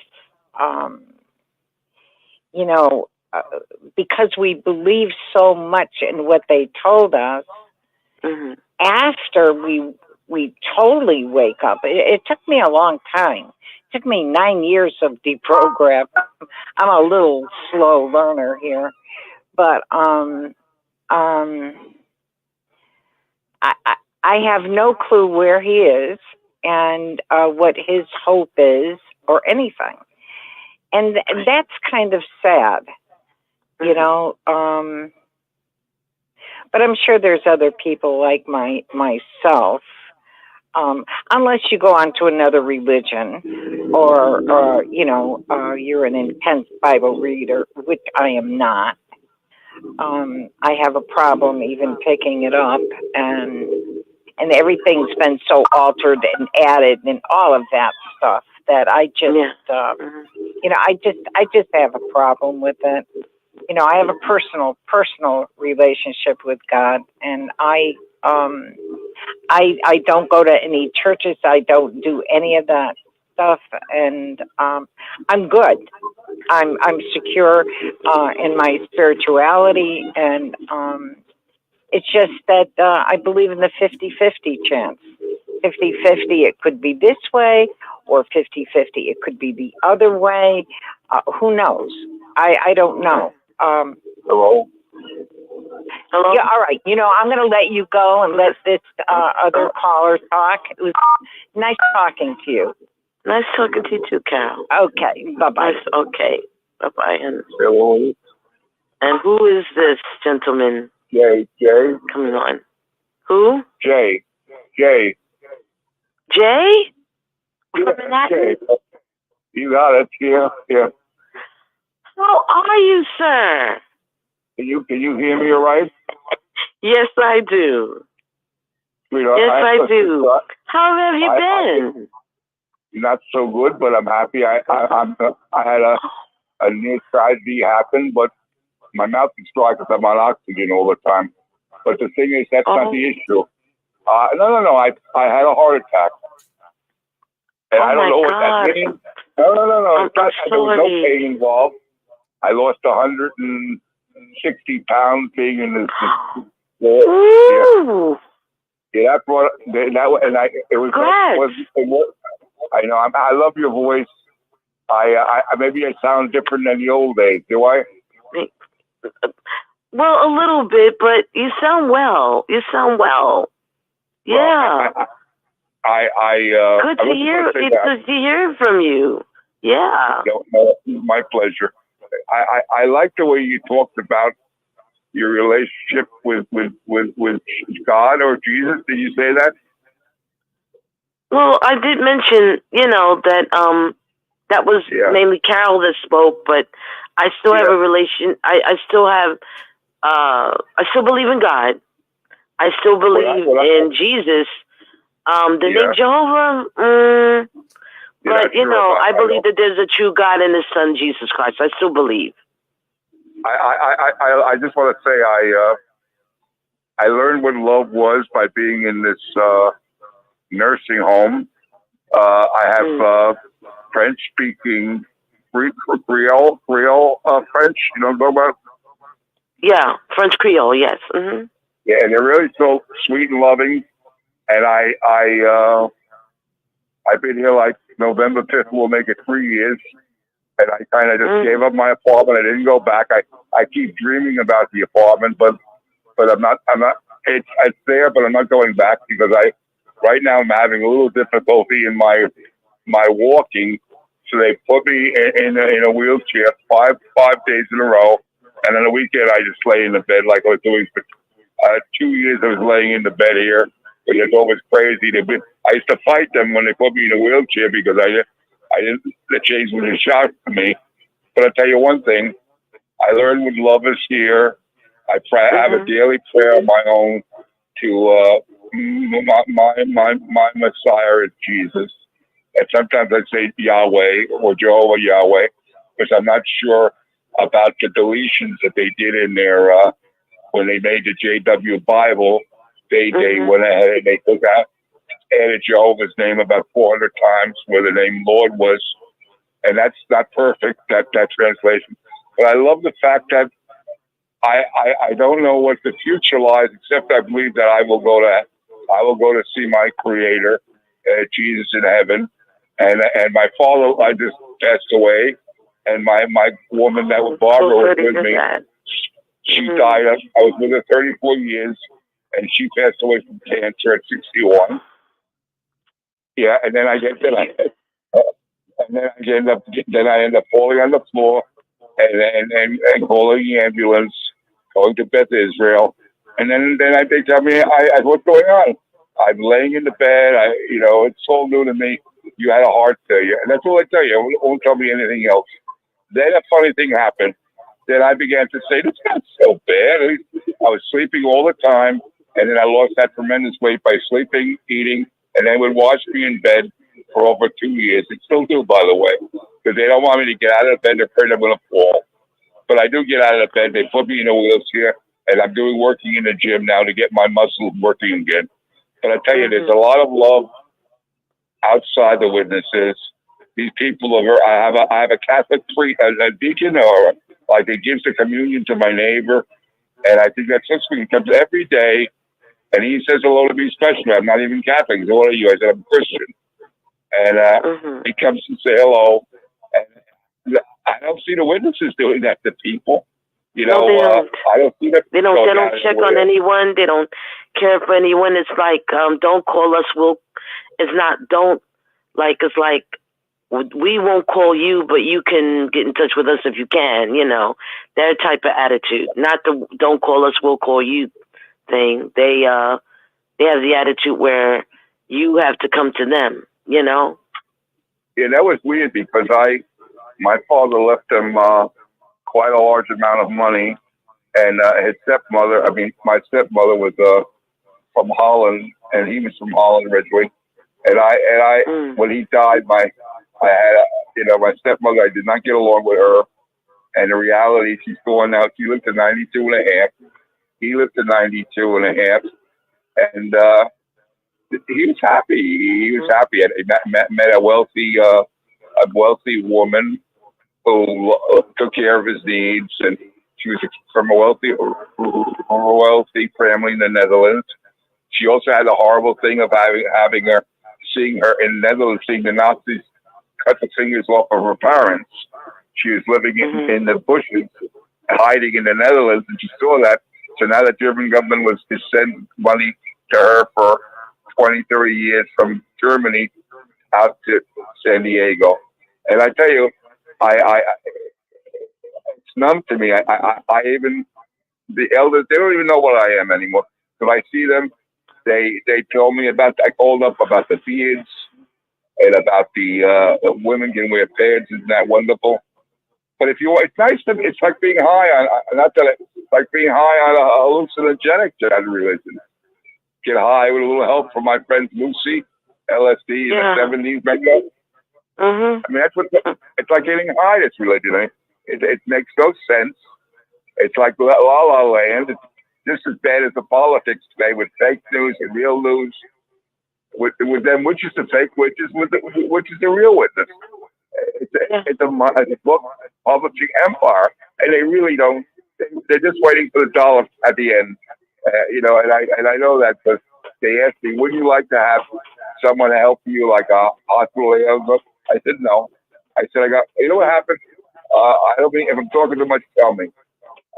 I worked with a lawyer for 20 years. And he was bipolar, but what a great guy. And what happens is he's been looking after me with his wife. And then I have another guy, and he's sending me money, which they steal here a little bit. It's not important. I tell you, this place saved me 2 times from not being here. I became unconscious. I couldn't breathe. And I have COPA, which is like, I think it's emphysema. And the thing is, God's been kind to me. I don't have to. My father said, "Don't worry." I don't even worry anymore. The witnesses have come see. They say, "Come see." I don't really. They're not important in my life. Because you tricked me once, you tricked me twice. I saw the way you treated my family. My father was a faithful witness. He had one leg removed, and he yelled at him in the hall for having his hair too long in the fellowship. Come on. I saw that. I saw him before out there in San Diego in the hall. They loved him. The sister loved my stepmother. They loved her. And they were kind to me. But then I began to see it's all based on how much money at the end of the year the elder's getting. Exactly. He gets 6,000. He said to me, the elder, "Do you have the money to pay for us to send you the will? Can you get this nonsense?" The last, the will and testimony. He's asking me that nonsense question. So my stepsister, who was disfellowshipped by them, she went back to Judaism. She wanted to be gay. I said, "Be gay. What is it? Be happy. Whatever makes you." My attitude is be happy. I don't make judgments on people because that's all I was in that organization is judging people, and I don't buy that anymore. I've had people save my life. A doctor, he was gay, and he was made fun of me He said, you know, you got to lose weight, or you need a psychiatric hospital. I said, and that was the end of it. But he was right. And I never listened to doctors that said you got to lose weight. So what happens is I end up with a little heart failure. And by the way, I don't know what actually happened, except I have limited energy. But I love that I heard your voice, because I remember I used to talk to you. And you're really a sweet person, and you live in Brooklyn, I believe, right? Yes, thank you. Yeah. In Brooklyn. I mean, honestly, they're not such loving people in this world. Okay, you and Rick. You are a decent sister, and they dump on people like you and me if they could, and you have to stand up to them. Like they wanted me to get their hospital aids on whatever. I said no. I got my own lawyer. I found my own lawyer. The guy comes to help me. I didn't ask him. So he says, why? He says, I help you because when my wife and I broke up, you were working with me, and you said to me, she will come back to you. You were the only one that went out of his way to tell me, and I was 65. He said, you're the only one that cared enough to say she's going to come back to you. All the other so-called Harvard trained, he's a Harvard law doctor of law. They all no one went out of their way to tell him the wife culture. No one even brought up the issue. That was his main thing they heard of. His wife was going to leave him. I said, no, Fred, she's not going to leave you. She'll come back. And she came back. And he's indebted, you know. And I said, Fred, he says, I know you for 20 years now. I'm not going anywhere. And then another guy from the 12-step program, he said, you're just a decent guy. You're a good guy. I said, well, I don't have nothing to do. I don't want it. And that guy has a lot of money. You know, it's funny. I have no money on me because you know what? They give me everything I need here. I get clothes. I got a new pair of shoes that slips on. And this huge guy with a yarmulke. He goes. I thought he was the chief administrator, but this is kind of a Jewish nursing home. And he says, "No, I'm the shoe man." I said, "What?" So he was making me laugh. You get a different point of view than you do, you know, when you're. And I told him, you get a different point of view when you hear, you know, about life. People can be. You're nice to people. They're nice to you. Believe me. That the witness thing is a baloney. About, you know, they don't treat people equally. They're looking for the financial bind at the end. I don't want their money. I didn't want the money. Doesn't keep me alive. My love, which my God above, keeps me alive. And people like you, a few words a day will keep me happy. And I'm so glad you're there. I used to think, you ever hear about Peaches? Peaches. About the. She was on 6 Screens a while back. Yeah. I think I might have heard that name. Yes. Mm-hmm. Yeah, I never heard her again. I've been listening for about a half a year, and I had one of my cell phones taken from me, and then my friend gave me the other one. I finally learned to work at Samson a little bit. But you know, love. I lost Barbara, and she was the love of my life for 34 years, and we were common law married, but I loved her very much, and she's simple, and went through 6 different chemos and breast removal and shock treatment, and she never she loved the attention. She loved the attention with these chemo doctors. And you know, the reality is, I can't complain because God's in charge. I'm lucky I'm here. I'm lucky I talked to you tonight, and you came out and ran the program. Oh yeah, I pray you are. You're really a good host, by the way. Very good host. Thank you, Jay. No, I appreciate that. You're very good. This is the first time, and in a long time.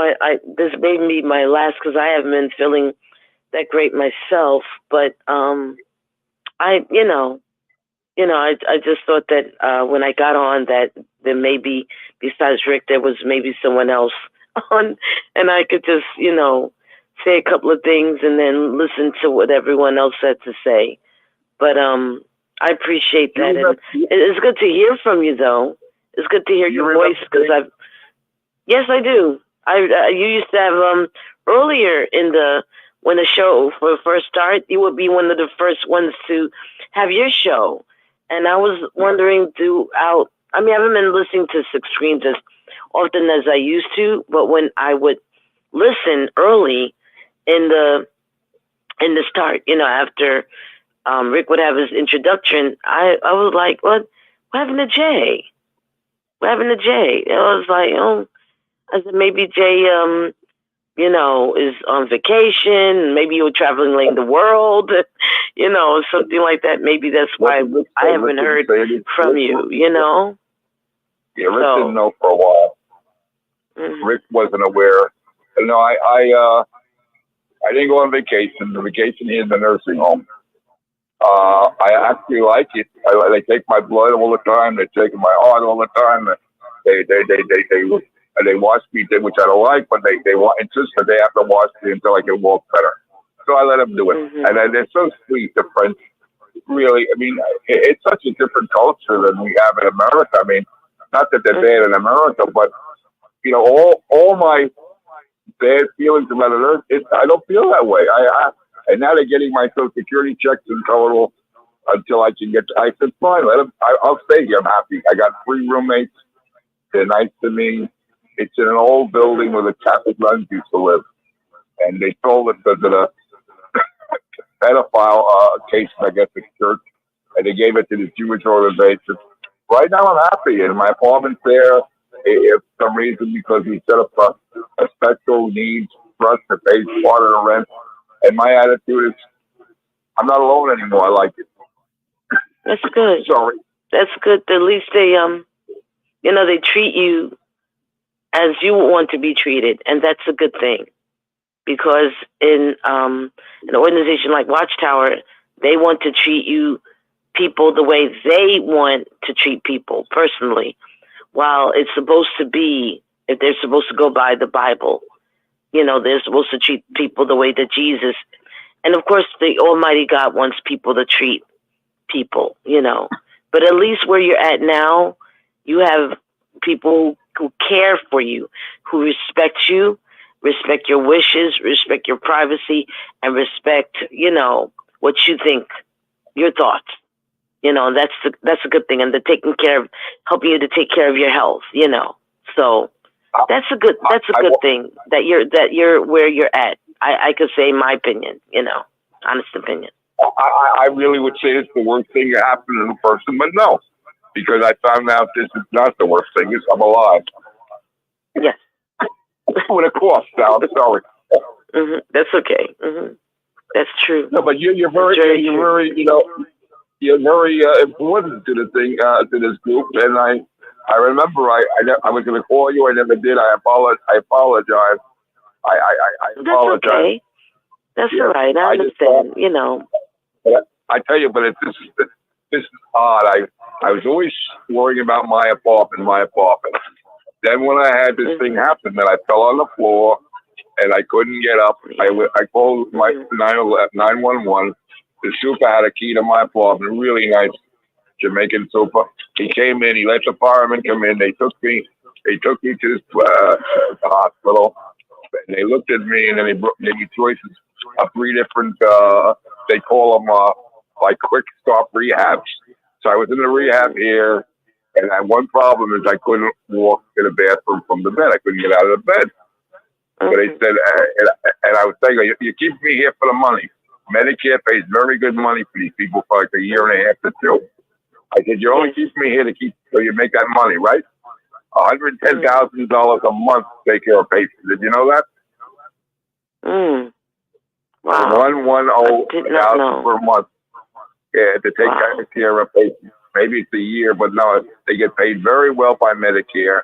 The dentist came here, and then I went to Montefiore Hospital in the Bronx. Yes, I heard of it. Yeah. I went there for the dental. It was fabulous.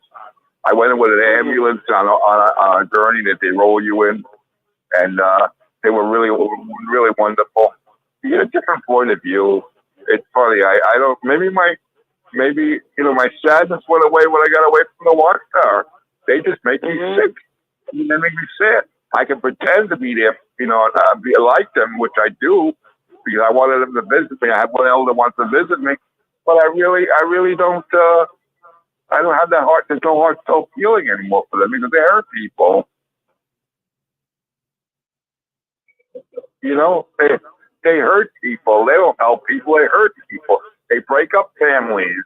They don't want to tell the truth, do they? We come to destroy your family. We come to make you a clone, a clone. They do hurt people. They stopped me from continuing college, these idiots. But I went out, and later on, I went on my own to NYU for 2 years. But they're not a nice person. They're vicious. They're stinky. And you notice in the old days, you could never ask them what happened. Like 75, they're telling people it never happened. It's a lie. Right, exactly. They made the comment that the witnesses wanted that to happen, but when it was them themselves in their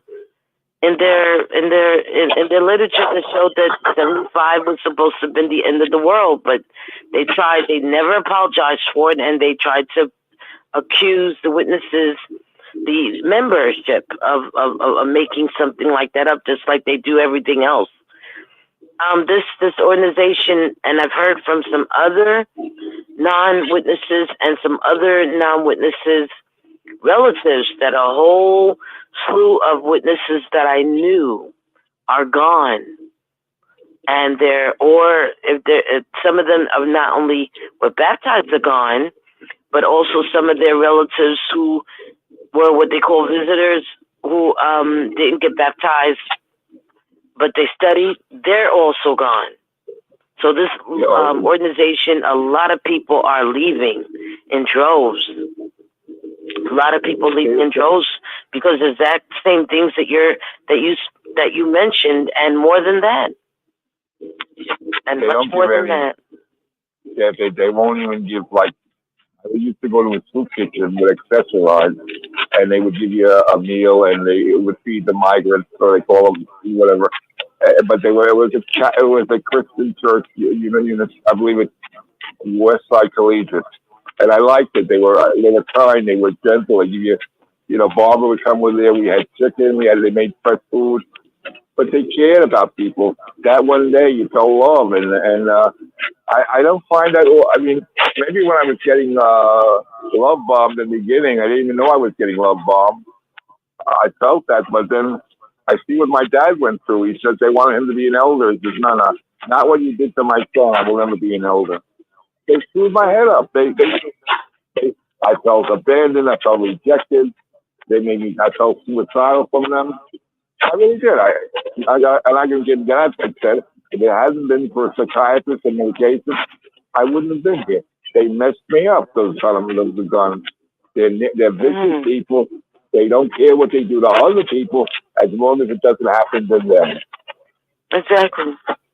Exactly. They and I was told that by a few other people, some other non-witnesses now, that what they do is that they look to get into other people's personal affairs, other witnesses' personal affairs, trying to see if they could, when you get to this part, or when you get older or what have you, remember me when it comes to monies and material possessions and everything. And then they try to talk them into becoming executrix or executors of the estates of witnesses who are not even related to them.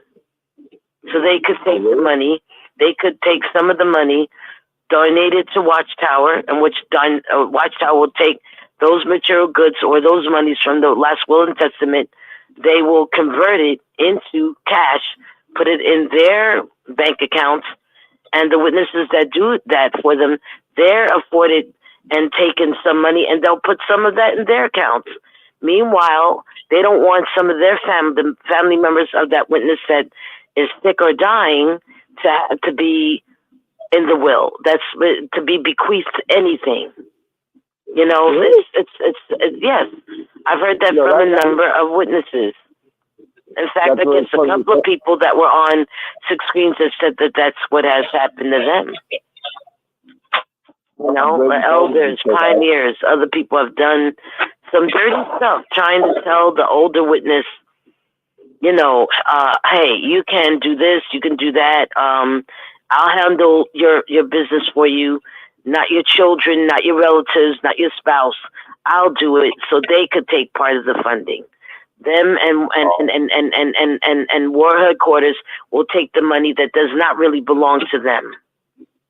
I mean, that's shiesty as HE double hockey sticks. No, It's really mean. I'm glad you told me, because I have a lawyer. He happens to be a lawyer who I work for, and he's my hospital liaison. Not liaison, hospital. He's the one that'll take and then do surgery or something. And then I have a pelvic thing, another Jewish fellow. No, they wouldn't put up with it. I'll even tell them, hey, I have it done. I don't need your help. You know, I don't trust. I can't trust these people, because I see what they did to my father. They sticky. They say one thing, and they flip it on the other side. I don't need them as well. I'm glad you reminded me. I'm going to say, look, you want to visit me? Fine. I was lonely. I said, you let them visit me. But otherwise, we're not going anymore with this. I have no money coming here. It's all, it goes to the nursing home. And except they take $50, they put it in an account here. I don't need money. I'm happy. I really am happy. I have a loving woman. She's a person of color, but I love her. She went ahead and got me what do you call clothes for the dental surgery. I said, what do you mean? You're laying out your own money. She says, I want you to have this, okay? Because I showed her some things. I admitted to her that we live in a racist country, and it is the way it is, and no denying it. And I showed her some films on Channel 13 about. She said, how did I? Said, because I used to defend people who had psychological issues, who were being held against their will with his attorney as an advocate. So I was just like a paralegal. The reality is, they're not worth looking. They're not really thinking. They're nobody who want to be somebody. Like, it's like a guy who works for McDonald's who becomes an elder, and he doesn't know what he's doing to people's lives. You can't you can't throw people out. You don't just like stepmother threw her daughter out, and she lived in the street because she didn't like the lifestyle, and they leave her clothes in the hall for her to take with her. She lived in the street, and then she goes to mother, I'm starving, I'm hungry. Mother says, well, that's what you get for turning your back on Jehovah. Now, they turn their back on her. They'll understand what it is to be. They choose not to be kind. They're just like they want you to join the Hitler Corps. Or join like the Nazi youth. And you believe me, I felt so bad for her. Went out there and saw her. She's all pale and she's happy. In her own way. She has a little community over there, lives in a handicap place in San Diego. It's not a nice place to live, but you got to have a lot of money. That's the problem. And over here, it's like, I can't believe what's happening. I look on the news with the subways and the buses, and I remember 2 years ago with like you said, the world is changing. And the Watchtower, it will just become like a blimp or like a website. It's like the Seventh-day Adventist or the Scientologists. Become a website. Yeah. There's no power with these people. I met people on the bus. I met people where I was going one day. Oh, you belong to a book publishing company? You know, a guy who's a sailor. He went around with a little able-bodied seaman. He said, why are you doing with the guys that get millions of dollars worth of people selling your books? But people are not that stupid. They know that these folks are dangerous. It's vicious. It's nasty. How could I? I don't even think I could see the. I'll see the old man. Leaving alone. But I like them. I feel bad. He has wonderful daughters, really sweet. But they couldn't find me for 2 years. This is baloney. They chose not to. I looked him up. I called him. He's really a good guy. Out of all the people, he told me. I called him. He told me. And the big shot here. He came to visit me in New Mexico when I was in Bellevue with sepsis. Had all these wonderful things happen to me. I'm being sarcastic, but then I end up here, which is not so bad. I wish I could figure it is that bad, but I'm not alone anymore. And then I have I'm a guy that's giving me the ability to have you as a host on the thing. I tell you, you think about it. You're really very validated, and you make a lot of sense. And I mean that. You have a good mind, a level-headed mind, and you're not biased, and you care for people. You don't push any religion down your throat, and I appreciate that, by the way.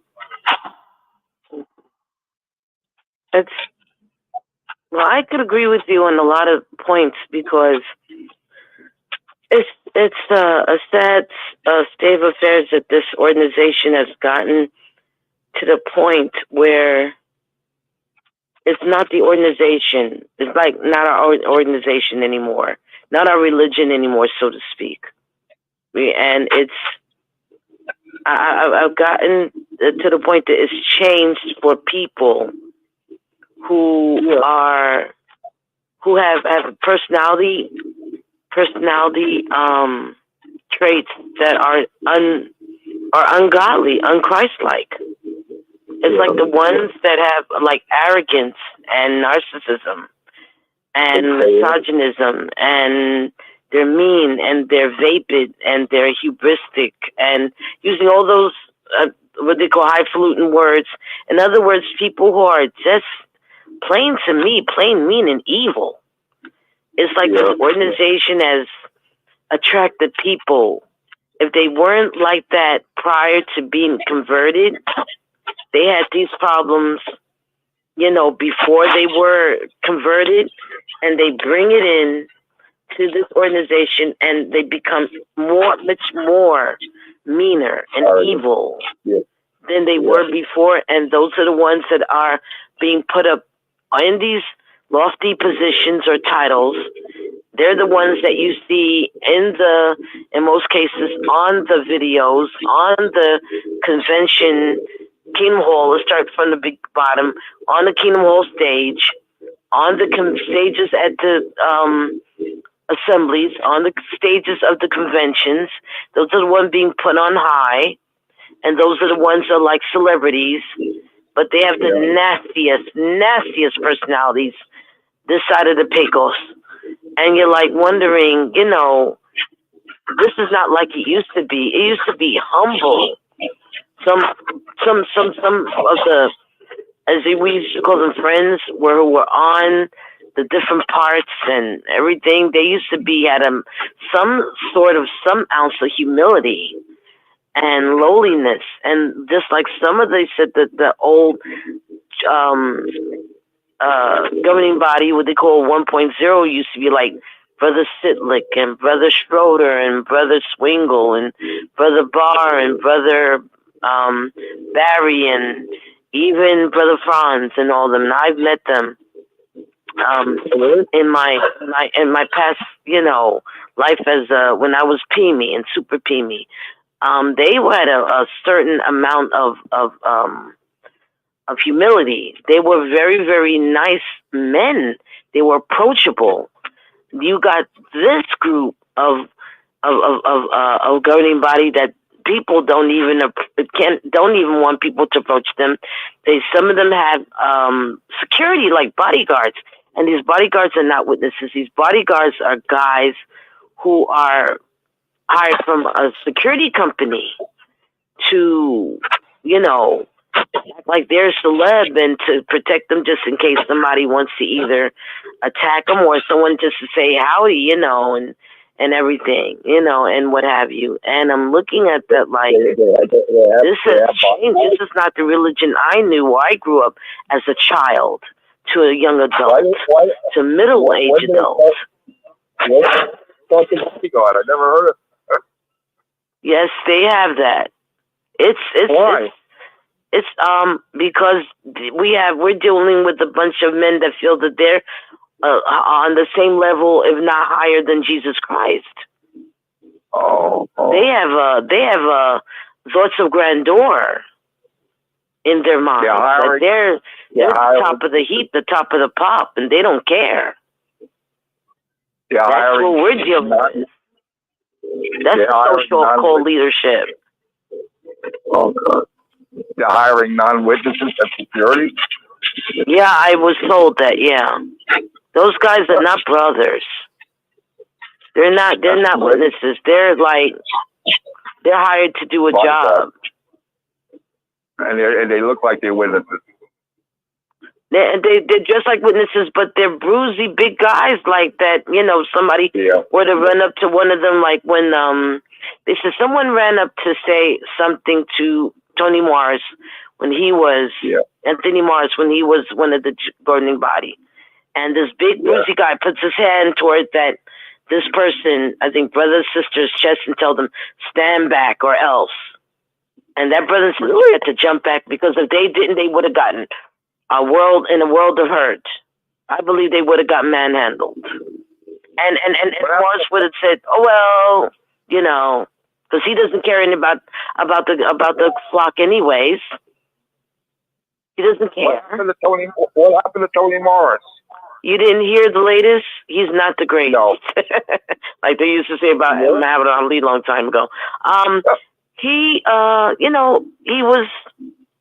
Have you heard of Bottlegate? He went to a liquor store in Jersey on a Sunday when they were supposed to have the Watchtower study and public talk. Brought thousands of dollars of Macallan whiskey, which is the most expensive whiskey known to, whiskey and wine connoisseurs. And people said that he slurred his words when he would talk, and he would talk all kinds of rhetoric and everything, as we know. And then something happened whereby sometime last year, 2023, he had to step down. They removed his behind. They deleted him. Yeah.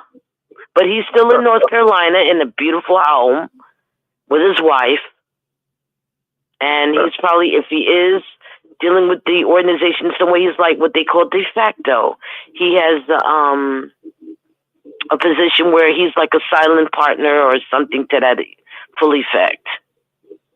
I never knew that. He was kicked down, and they have two new Caucasian gentlemen who are in the what do you call in the governing body. And to say, not to sound kind of biased, but there is a rumor going around that if Samuel Hurd, who's the only person of color governing body member, he's very old, he's getting sickly. If he steps down or passes on, they're going to replace him, but they'll replace him with maybe another Caucasian brother, which was making a lot of people wondering about the governing body. If we have the Jehovah's Witnesses are supposed to be an international brotherhood, why aren't there any more black or any Hispanic or any Asian or any indigenous Native American put up in the governing body? Why does it have to all be Caucasian?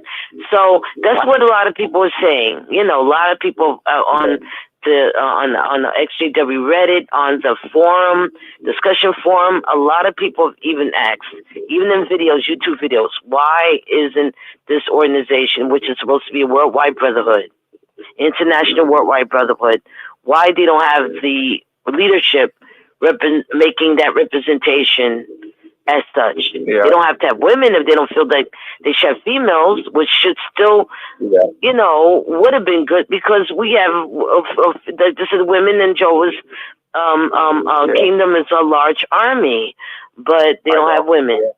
But then they should have, at least if they're going to have all males, why not have different, at least one of every race? No, they do not. I agree. How many GMs are there? There's supposed to be about 9 or 10 now. Oh, Tony Morris had that thing about the tight pins that I remember. Yeah. When he was in, and before they added the other two, they called the Hateful Eight. I think there's 9. But they called him the Hateful Eight at one point, especially when he was in, because of the rhetoric he was spewing, the things he was saying that was really making people feel that, he's making it seem like Jehovah God is not loving and kind, so I'm leaving. Because he said about, not so much the tight pants, but telling young people if they're not minister of servants by 23, sisters should not bother marrying them or dating them. If the young people are not baptized while they're teenagers or in high school, the parents should not allow them to get their driver's license. told, and with another helper, instead of them going to families going on vacation to like Disney World, Disneyland, Busch Gardens, Six Flags Great Adventures and stuff like that, go to Bethel branches instead. And when they do go to Bethel branches, they have to wear a certain type of attire because they had a brochure dating that, things that, and then about the burnt hot dogs, and then this little nasty comment about, when it came to COVID-19 don't bother me. I've been waiting for this for a long time. Meanwhile, people are dying from that virus. He had such a cavalier attitude. 80 witnesses in my congregation died. In the circuit died from the COVID thing. Yeah. So that's nonsense. I don't understand them. I don't even do. They want me to listen to their. They have a thing called Zoom, but I don't have the energy to listen. And I'm glad you filled me in on this. I guess once they're read into it, they don't want to leave it too. Yeah, a lot of them don't. And coming back to the Kingdom Walls, they're like on Zoom, and some of them when they're on Zoom, they're either doing something else or they're sleeping. Because I was with my cousin listening and saw on Zoom sometime last year, and a lot of people were sleeping. Some of them even turned the cameras off, and some of them are not even listening or they're sleeping. Yeah. Their names are just up there. I mean, the whoever is designated as the brother to count the attendance will count them in, but as far as the active participation, they ain't doing, because when Morris was in too, he was telling the membership, hey, you're gonna to show that you really love Jehovah and Jesus, but they didn't really mention Jesus, and you are following us as a faithful slave. You gotta not only make sure the cameras are on, make sure you're dressed for the meetings, but make sure that the cameras are closer in your face, because they wanted the brothers or the elders or what designated to watch every single bit of you. Like, even if you look like you're about to go to sleep, they'll write down, well, sister or brother so-and-so look like they're laughing off to sleep, and then they probably have a little shepherding call with you. Well, we're having a shepherding call with you because we know it's on camera. You look like you were dozing off. Really? Oh, God. Hey, this is 1984. Big Brother's watching you stuff. What gives? What actually gives? I thought that was pretty, strange. Dystopian strange, It's creepy. I don't. Yeah. You're waking me up. I didn't know all these different things. Yeah, it's happened. And then some. Why would someone go there and be abused like this unless they'd rather walk around and be like being stoned on some? Maybe they like to be brainwashed. They don't want to think for themselves. Exactly. Some of them probably feel that it's easier to let a bunch of crazies up north do the thinking for them, instead of them applying what and I like how the critical thinkers, the XJW critical thinkers, Lady C and JT said about using the critical the critical thinking skills, Yeah. So some of them are not doing that, and then some of them, some people came into the organization right and under 2.0s they call it, or 3.0s they call it, were the type of people that never even applied themselves in school. They never used critical thinking when they were in school, and they don't use the critical thinking when it comes to just little how could I say, common sense things in their lives. So they let they come to the organization, and they let the governing body do all the thinking for them, even to the little bit of things of probably what to eat and what to drink. I had a sister tell me when I was with her we'd ride in the same bus, and she ended up in a nursing home in Manhattan. She says to me, "Don't talk so much with the elders here." Well, really don't. I like to talk. She said, "You better be quiet, but silence is better." I mean, that's their whole. So when they abuse you, it's supposed to be silent. I remember on the street, I defended one of the sisters. This guy came to bother her, so I stood up to him. I was the fellowship at that time, and I stood up to him and I said, "Why don't you bother me?" And I was quite a big, over 300 pounds at that time, and I took him on, and then I had people across the street throw eggs at us. You know, eggs from the balcony. Yeah. They would make a report. They don't want to. It would look bad on them. You know, they don't want to make a police report. But the funny thing, then they drove me home in the SUV. Everything is covered up. But I wondered. And then the elder said to me, he was more than an elder. He's like a traveling overseer. He said, Jehovah caused them to throw the eggs there. Come on, what do you think? You think that out of your mouth comes Jehovah's mouth? I don't think so. All right. I'm not that stupid.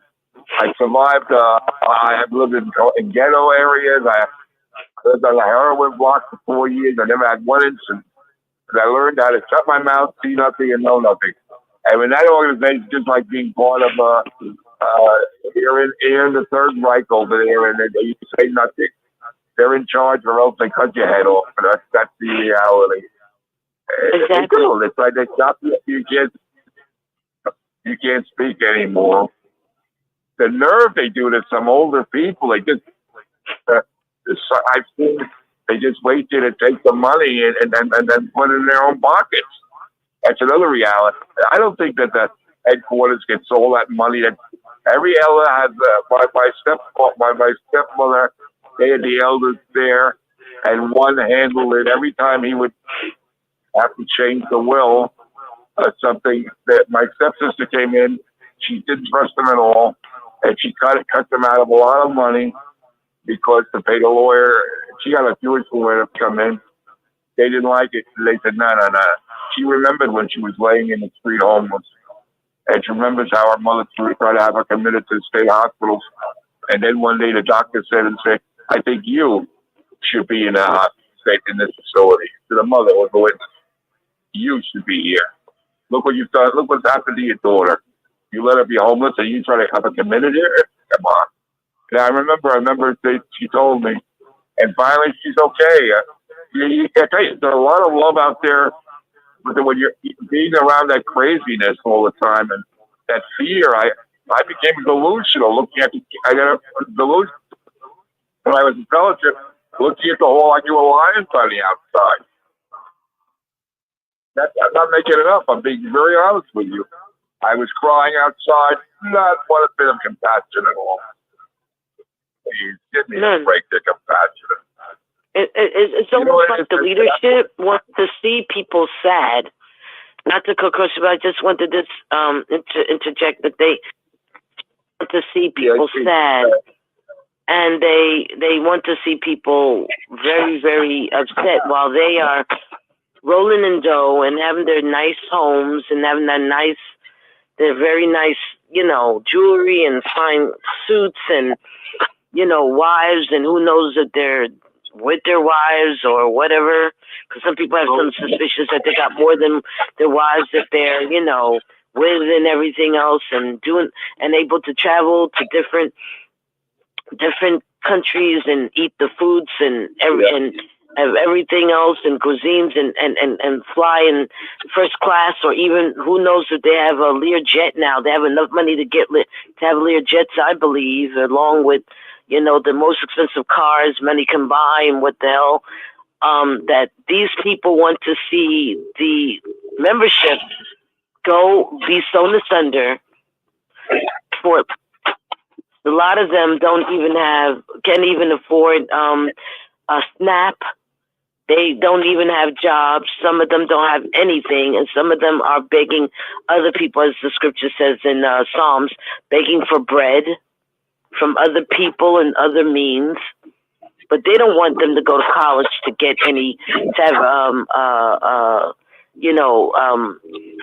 not only a finer education, but also better income. They don't want them to invest in hobbies, to even see the potential in music, the arts, sports, drama, anything.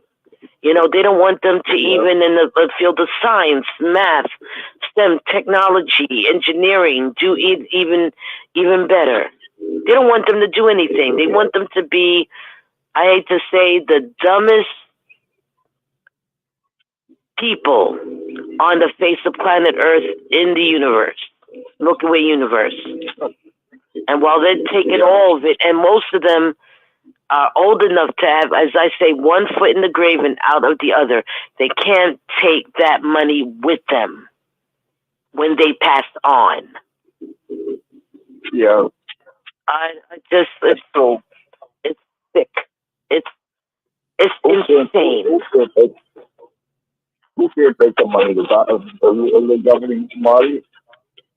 Governing body and the shareholders and whoever else is with them in their evil ass enclave. Oh, excuse me for using the A word for Rick and Susan. I'm sorry. I'm just angry right now. But, you know, it's just ridiculous. It's redunculous that they have gotten it to the point that it's like this, and they use subliminal imagery and I believe hypnosis to make people believe in that mess, in the propaganda that they're talking about. Yeah. You know, it's sad. It's sad. It's sad. It reminds me today of politics the same way.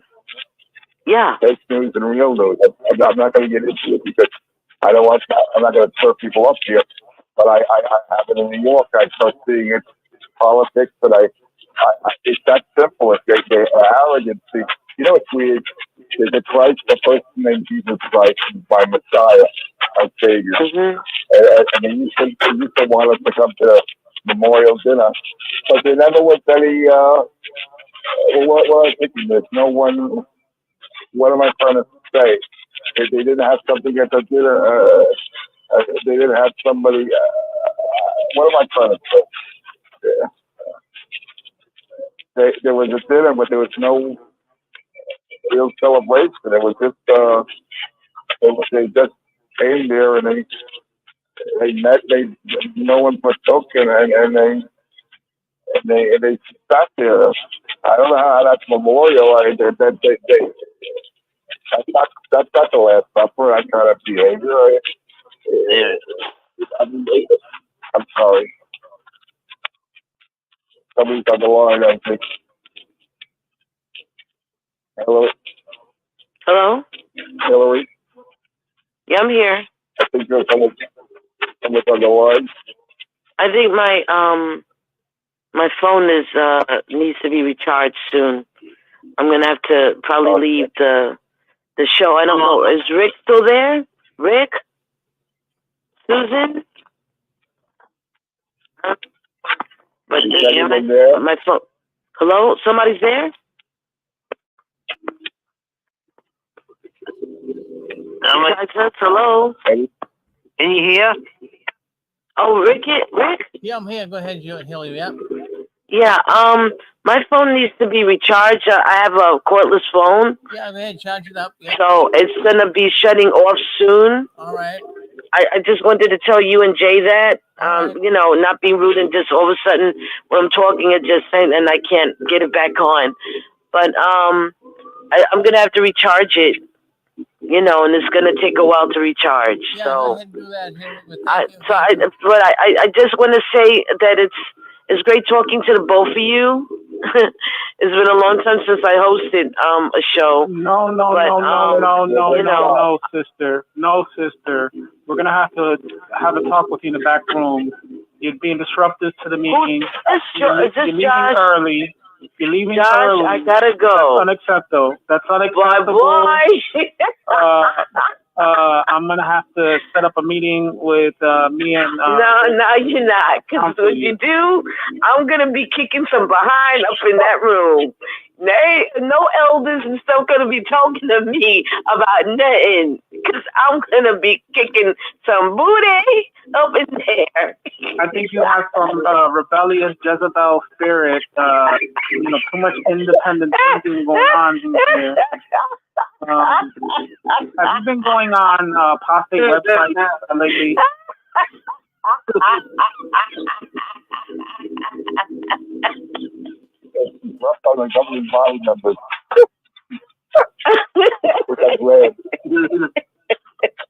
Unbelievable. Is that Rick? But I'm shutting off. So guys, thank you for and Rick, thank you for the chance. I gotta put this. Thank you for sharing. But it was nice talking to you. Okay, I gotta recharge this. I'll talk to y'all soon again. Everybody have a nice night. Love you. Okay. You too. Yeah. Same here, everybody. Bye.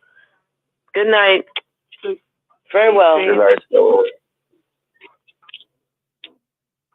Was that Kim or what?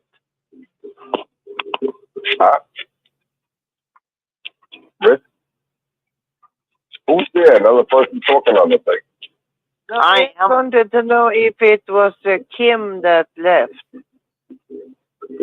No, Hillary. Give your name again. The lady is, what is it, Hillary? No, Linda Hillary? No, the lady, nice lady. That was Hitley. That was Hitley that left. Oh, it was Hitley. Okay, I thought I recognized her.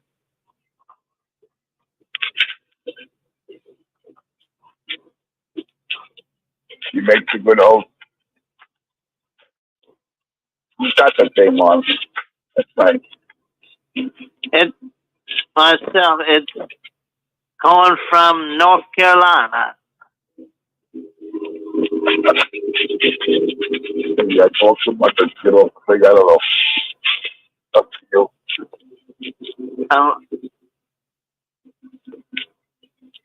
North Carolina. Yes. And that was a story. I love that story. I just enjoyed that what I was hearing in so much detail. I love it.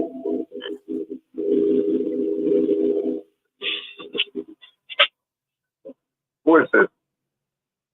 This is, I'm calling from 717. North Carolina? Yes, I am. Oh, welcome. Welcome. My name's JJ. Nice to talk to you, I've seen you on TV. I love your show. Not my show. It's not my show. It's Rick's show. It's Rick's show, but I love you seeing you. But I love seeing you. You love what's the phone? That one who was just on just gave such an interesting part. Thank you. It's Rick Barrett's show at midnight. I know. If it's midnight, sounds like you're on Central Time. If it's midnight. No, Eastern time. Eastern. Actually, 3 hours different from California. Yes. New York time. Which is 1:15. That's what it reads. Oh. And you're down in you're where are you again? North Carolina. What time is it there? Same time? 1:17. Oh, that's nice. Were you a witness before? We are, but I'm PIMO. What does that mean? Tell me fully. That means he's physically in, mentally out. PIMA. Physically in and mentally out? Yes. And Oh, but I'm work. But that one who just chimed in had such an interesting, detailed story that I was just enjoying it. you're not alone. Not alone. And about the bodyguards, that got my attention.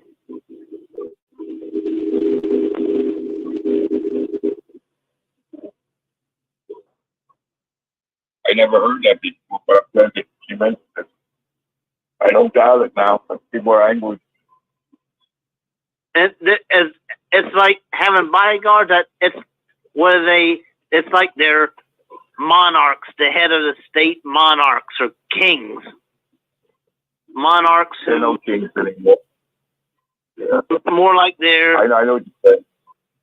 Monarchs of like as if they were as if going to meet them was like meeting the Queen of England or something. It's not cranked up to be that much.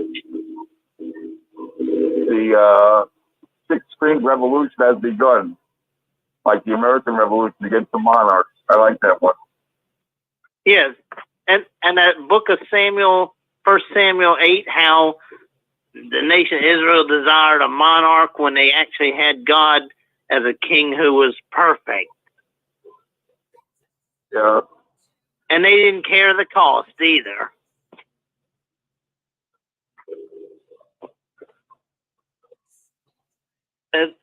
How it can symbolically apply to so many.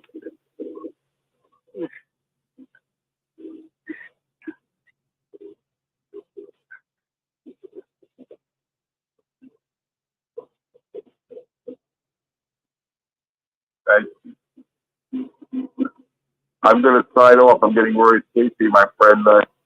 What's your name again? I go by as an alternative identity. I'll go by a city in Texas that I used to live outside of Dallas.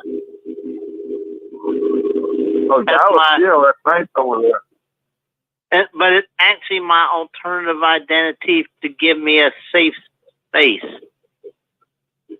That's a good program, Dallas. And a safe program. But I like sometimes the alternative identities just feeling safety in certain I don't blame you. Fine, dear.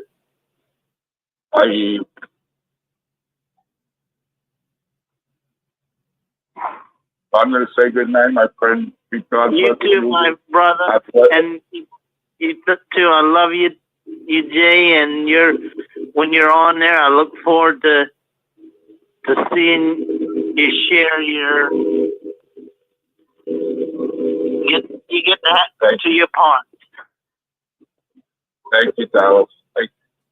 Have a good night, Rich, and everyone else out there. I don't know. Love you. Thank you very much. Good night. Good night, my friend. Sweet dreams. Good night. Good night, Rich. Good night, sister. Good night. Good night. Good night.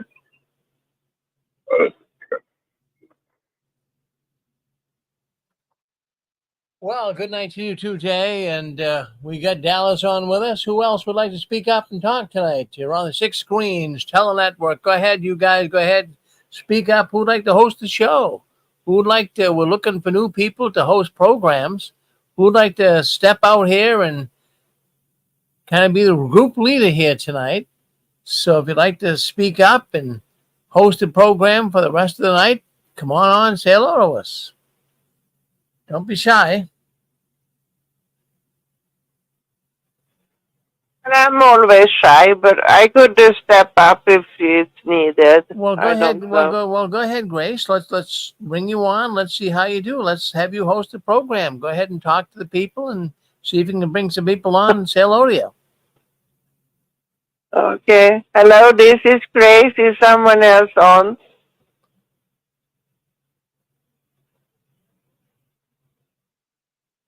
Maybe it's late. Maybe they are sleeping now. If anybody likes to talk, just hit *6.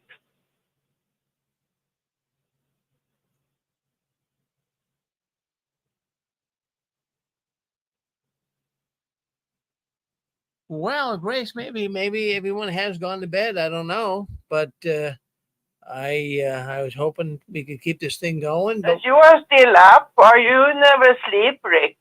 Well, we keep going all night long here. I mean, we run a network and we try to keep things moving. But I'm glad you're on, Grace, and we're moving in the right direction. And we had a number of people come on tonight, but maybe we'll end it here. We'll end it here for the night.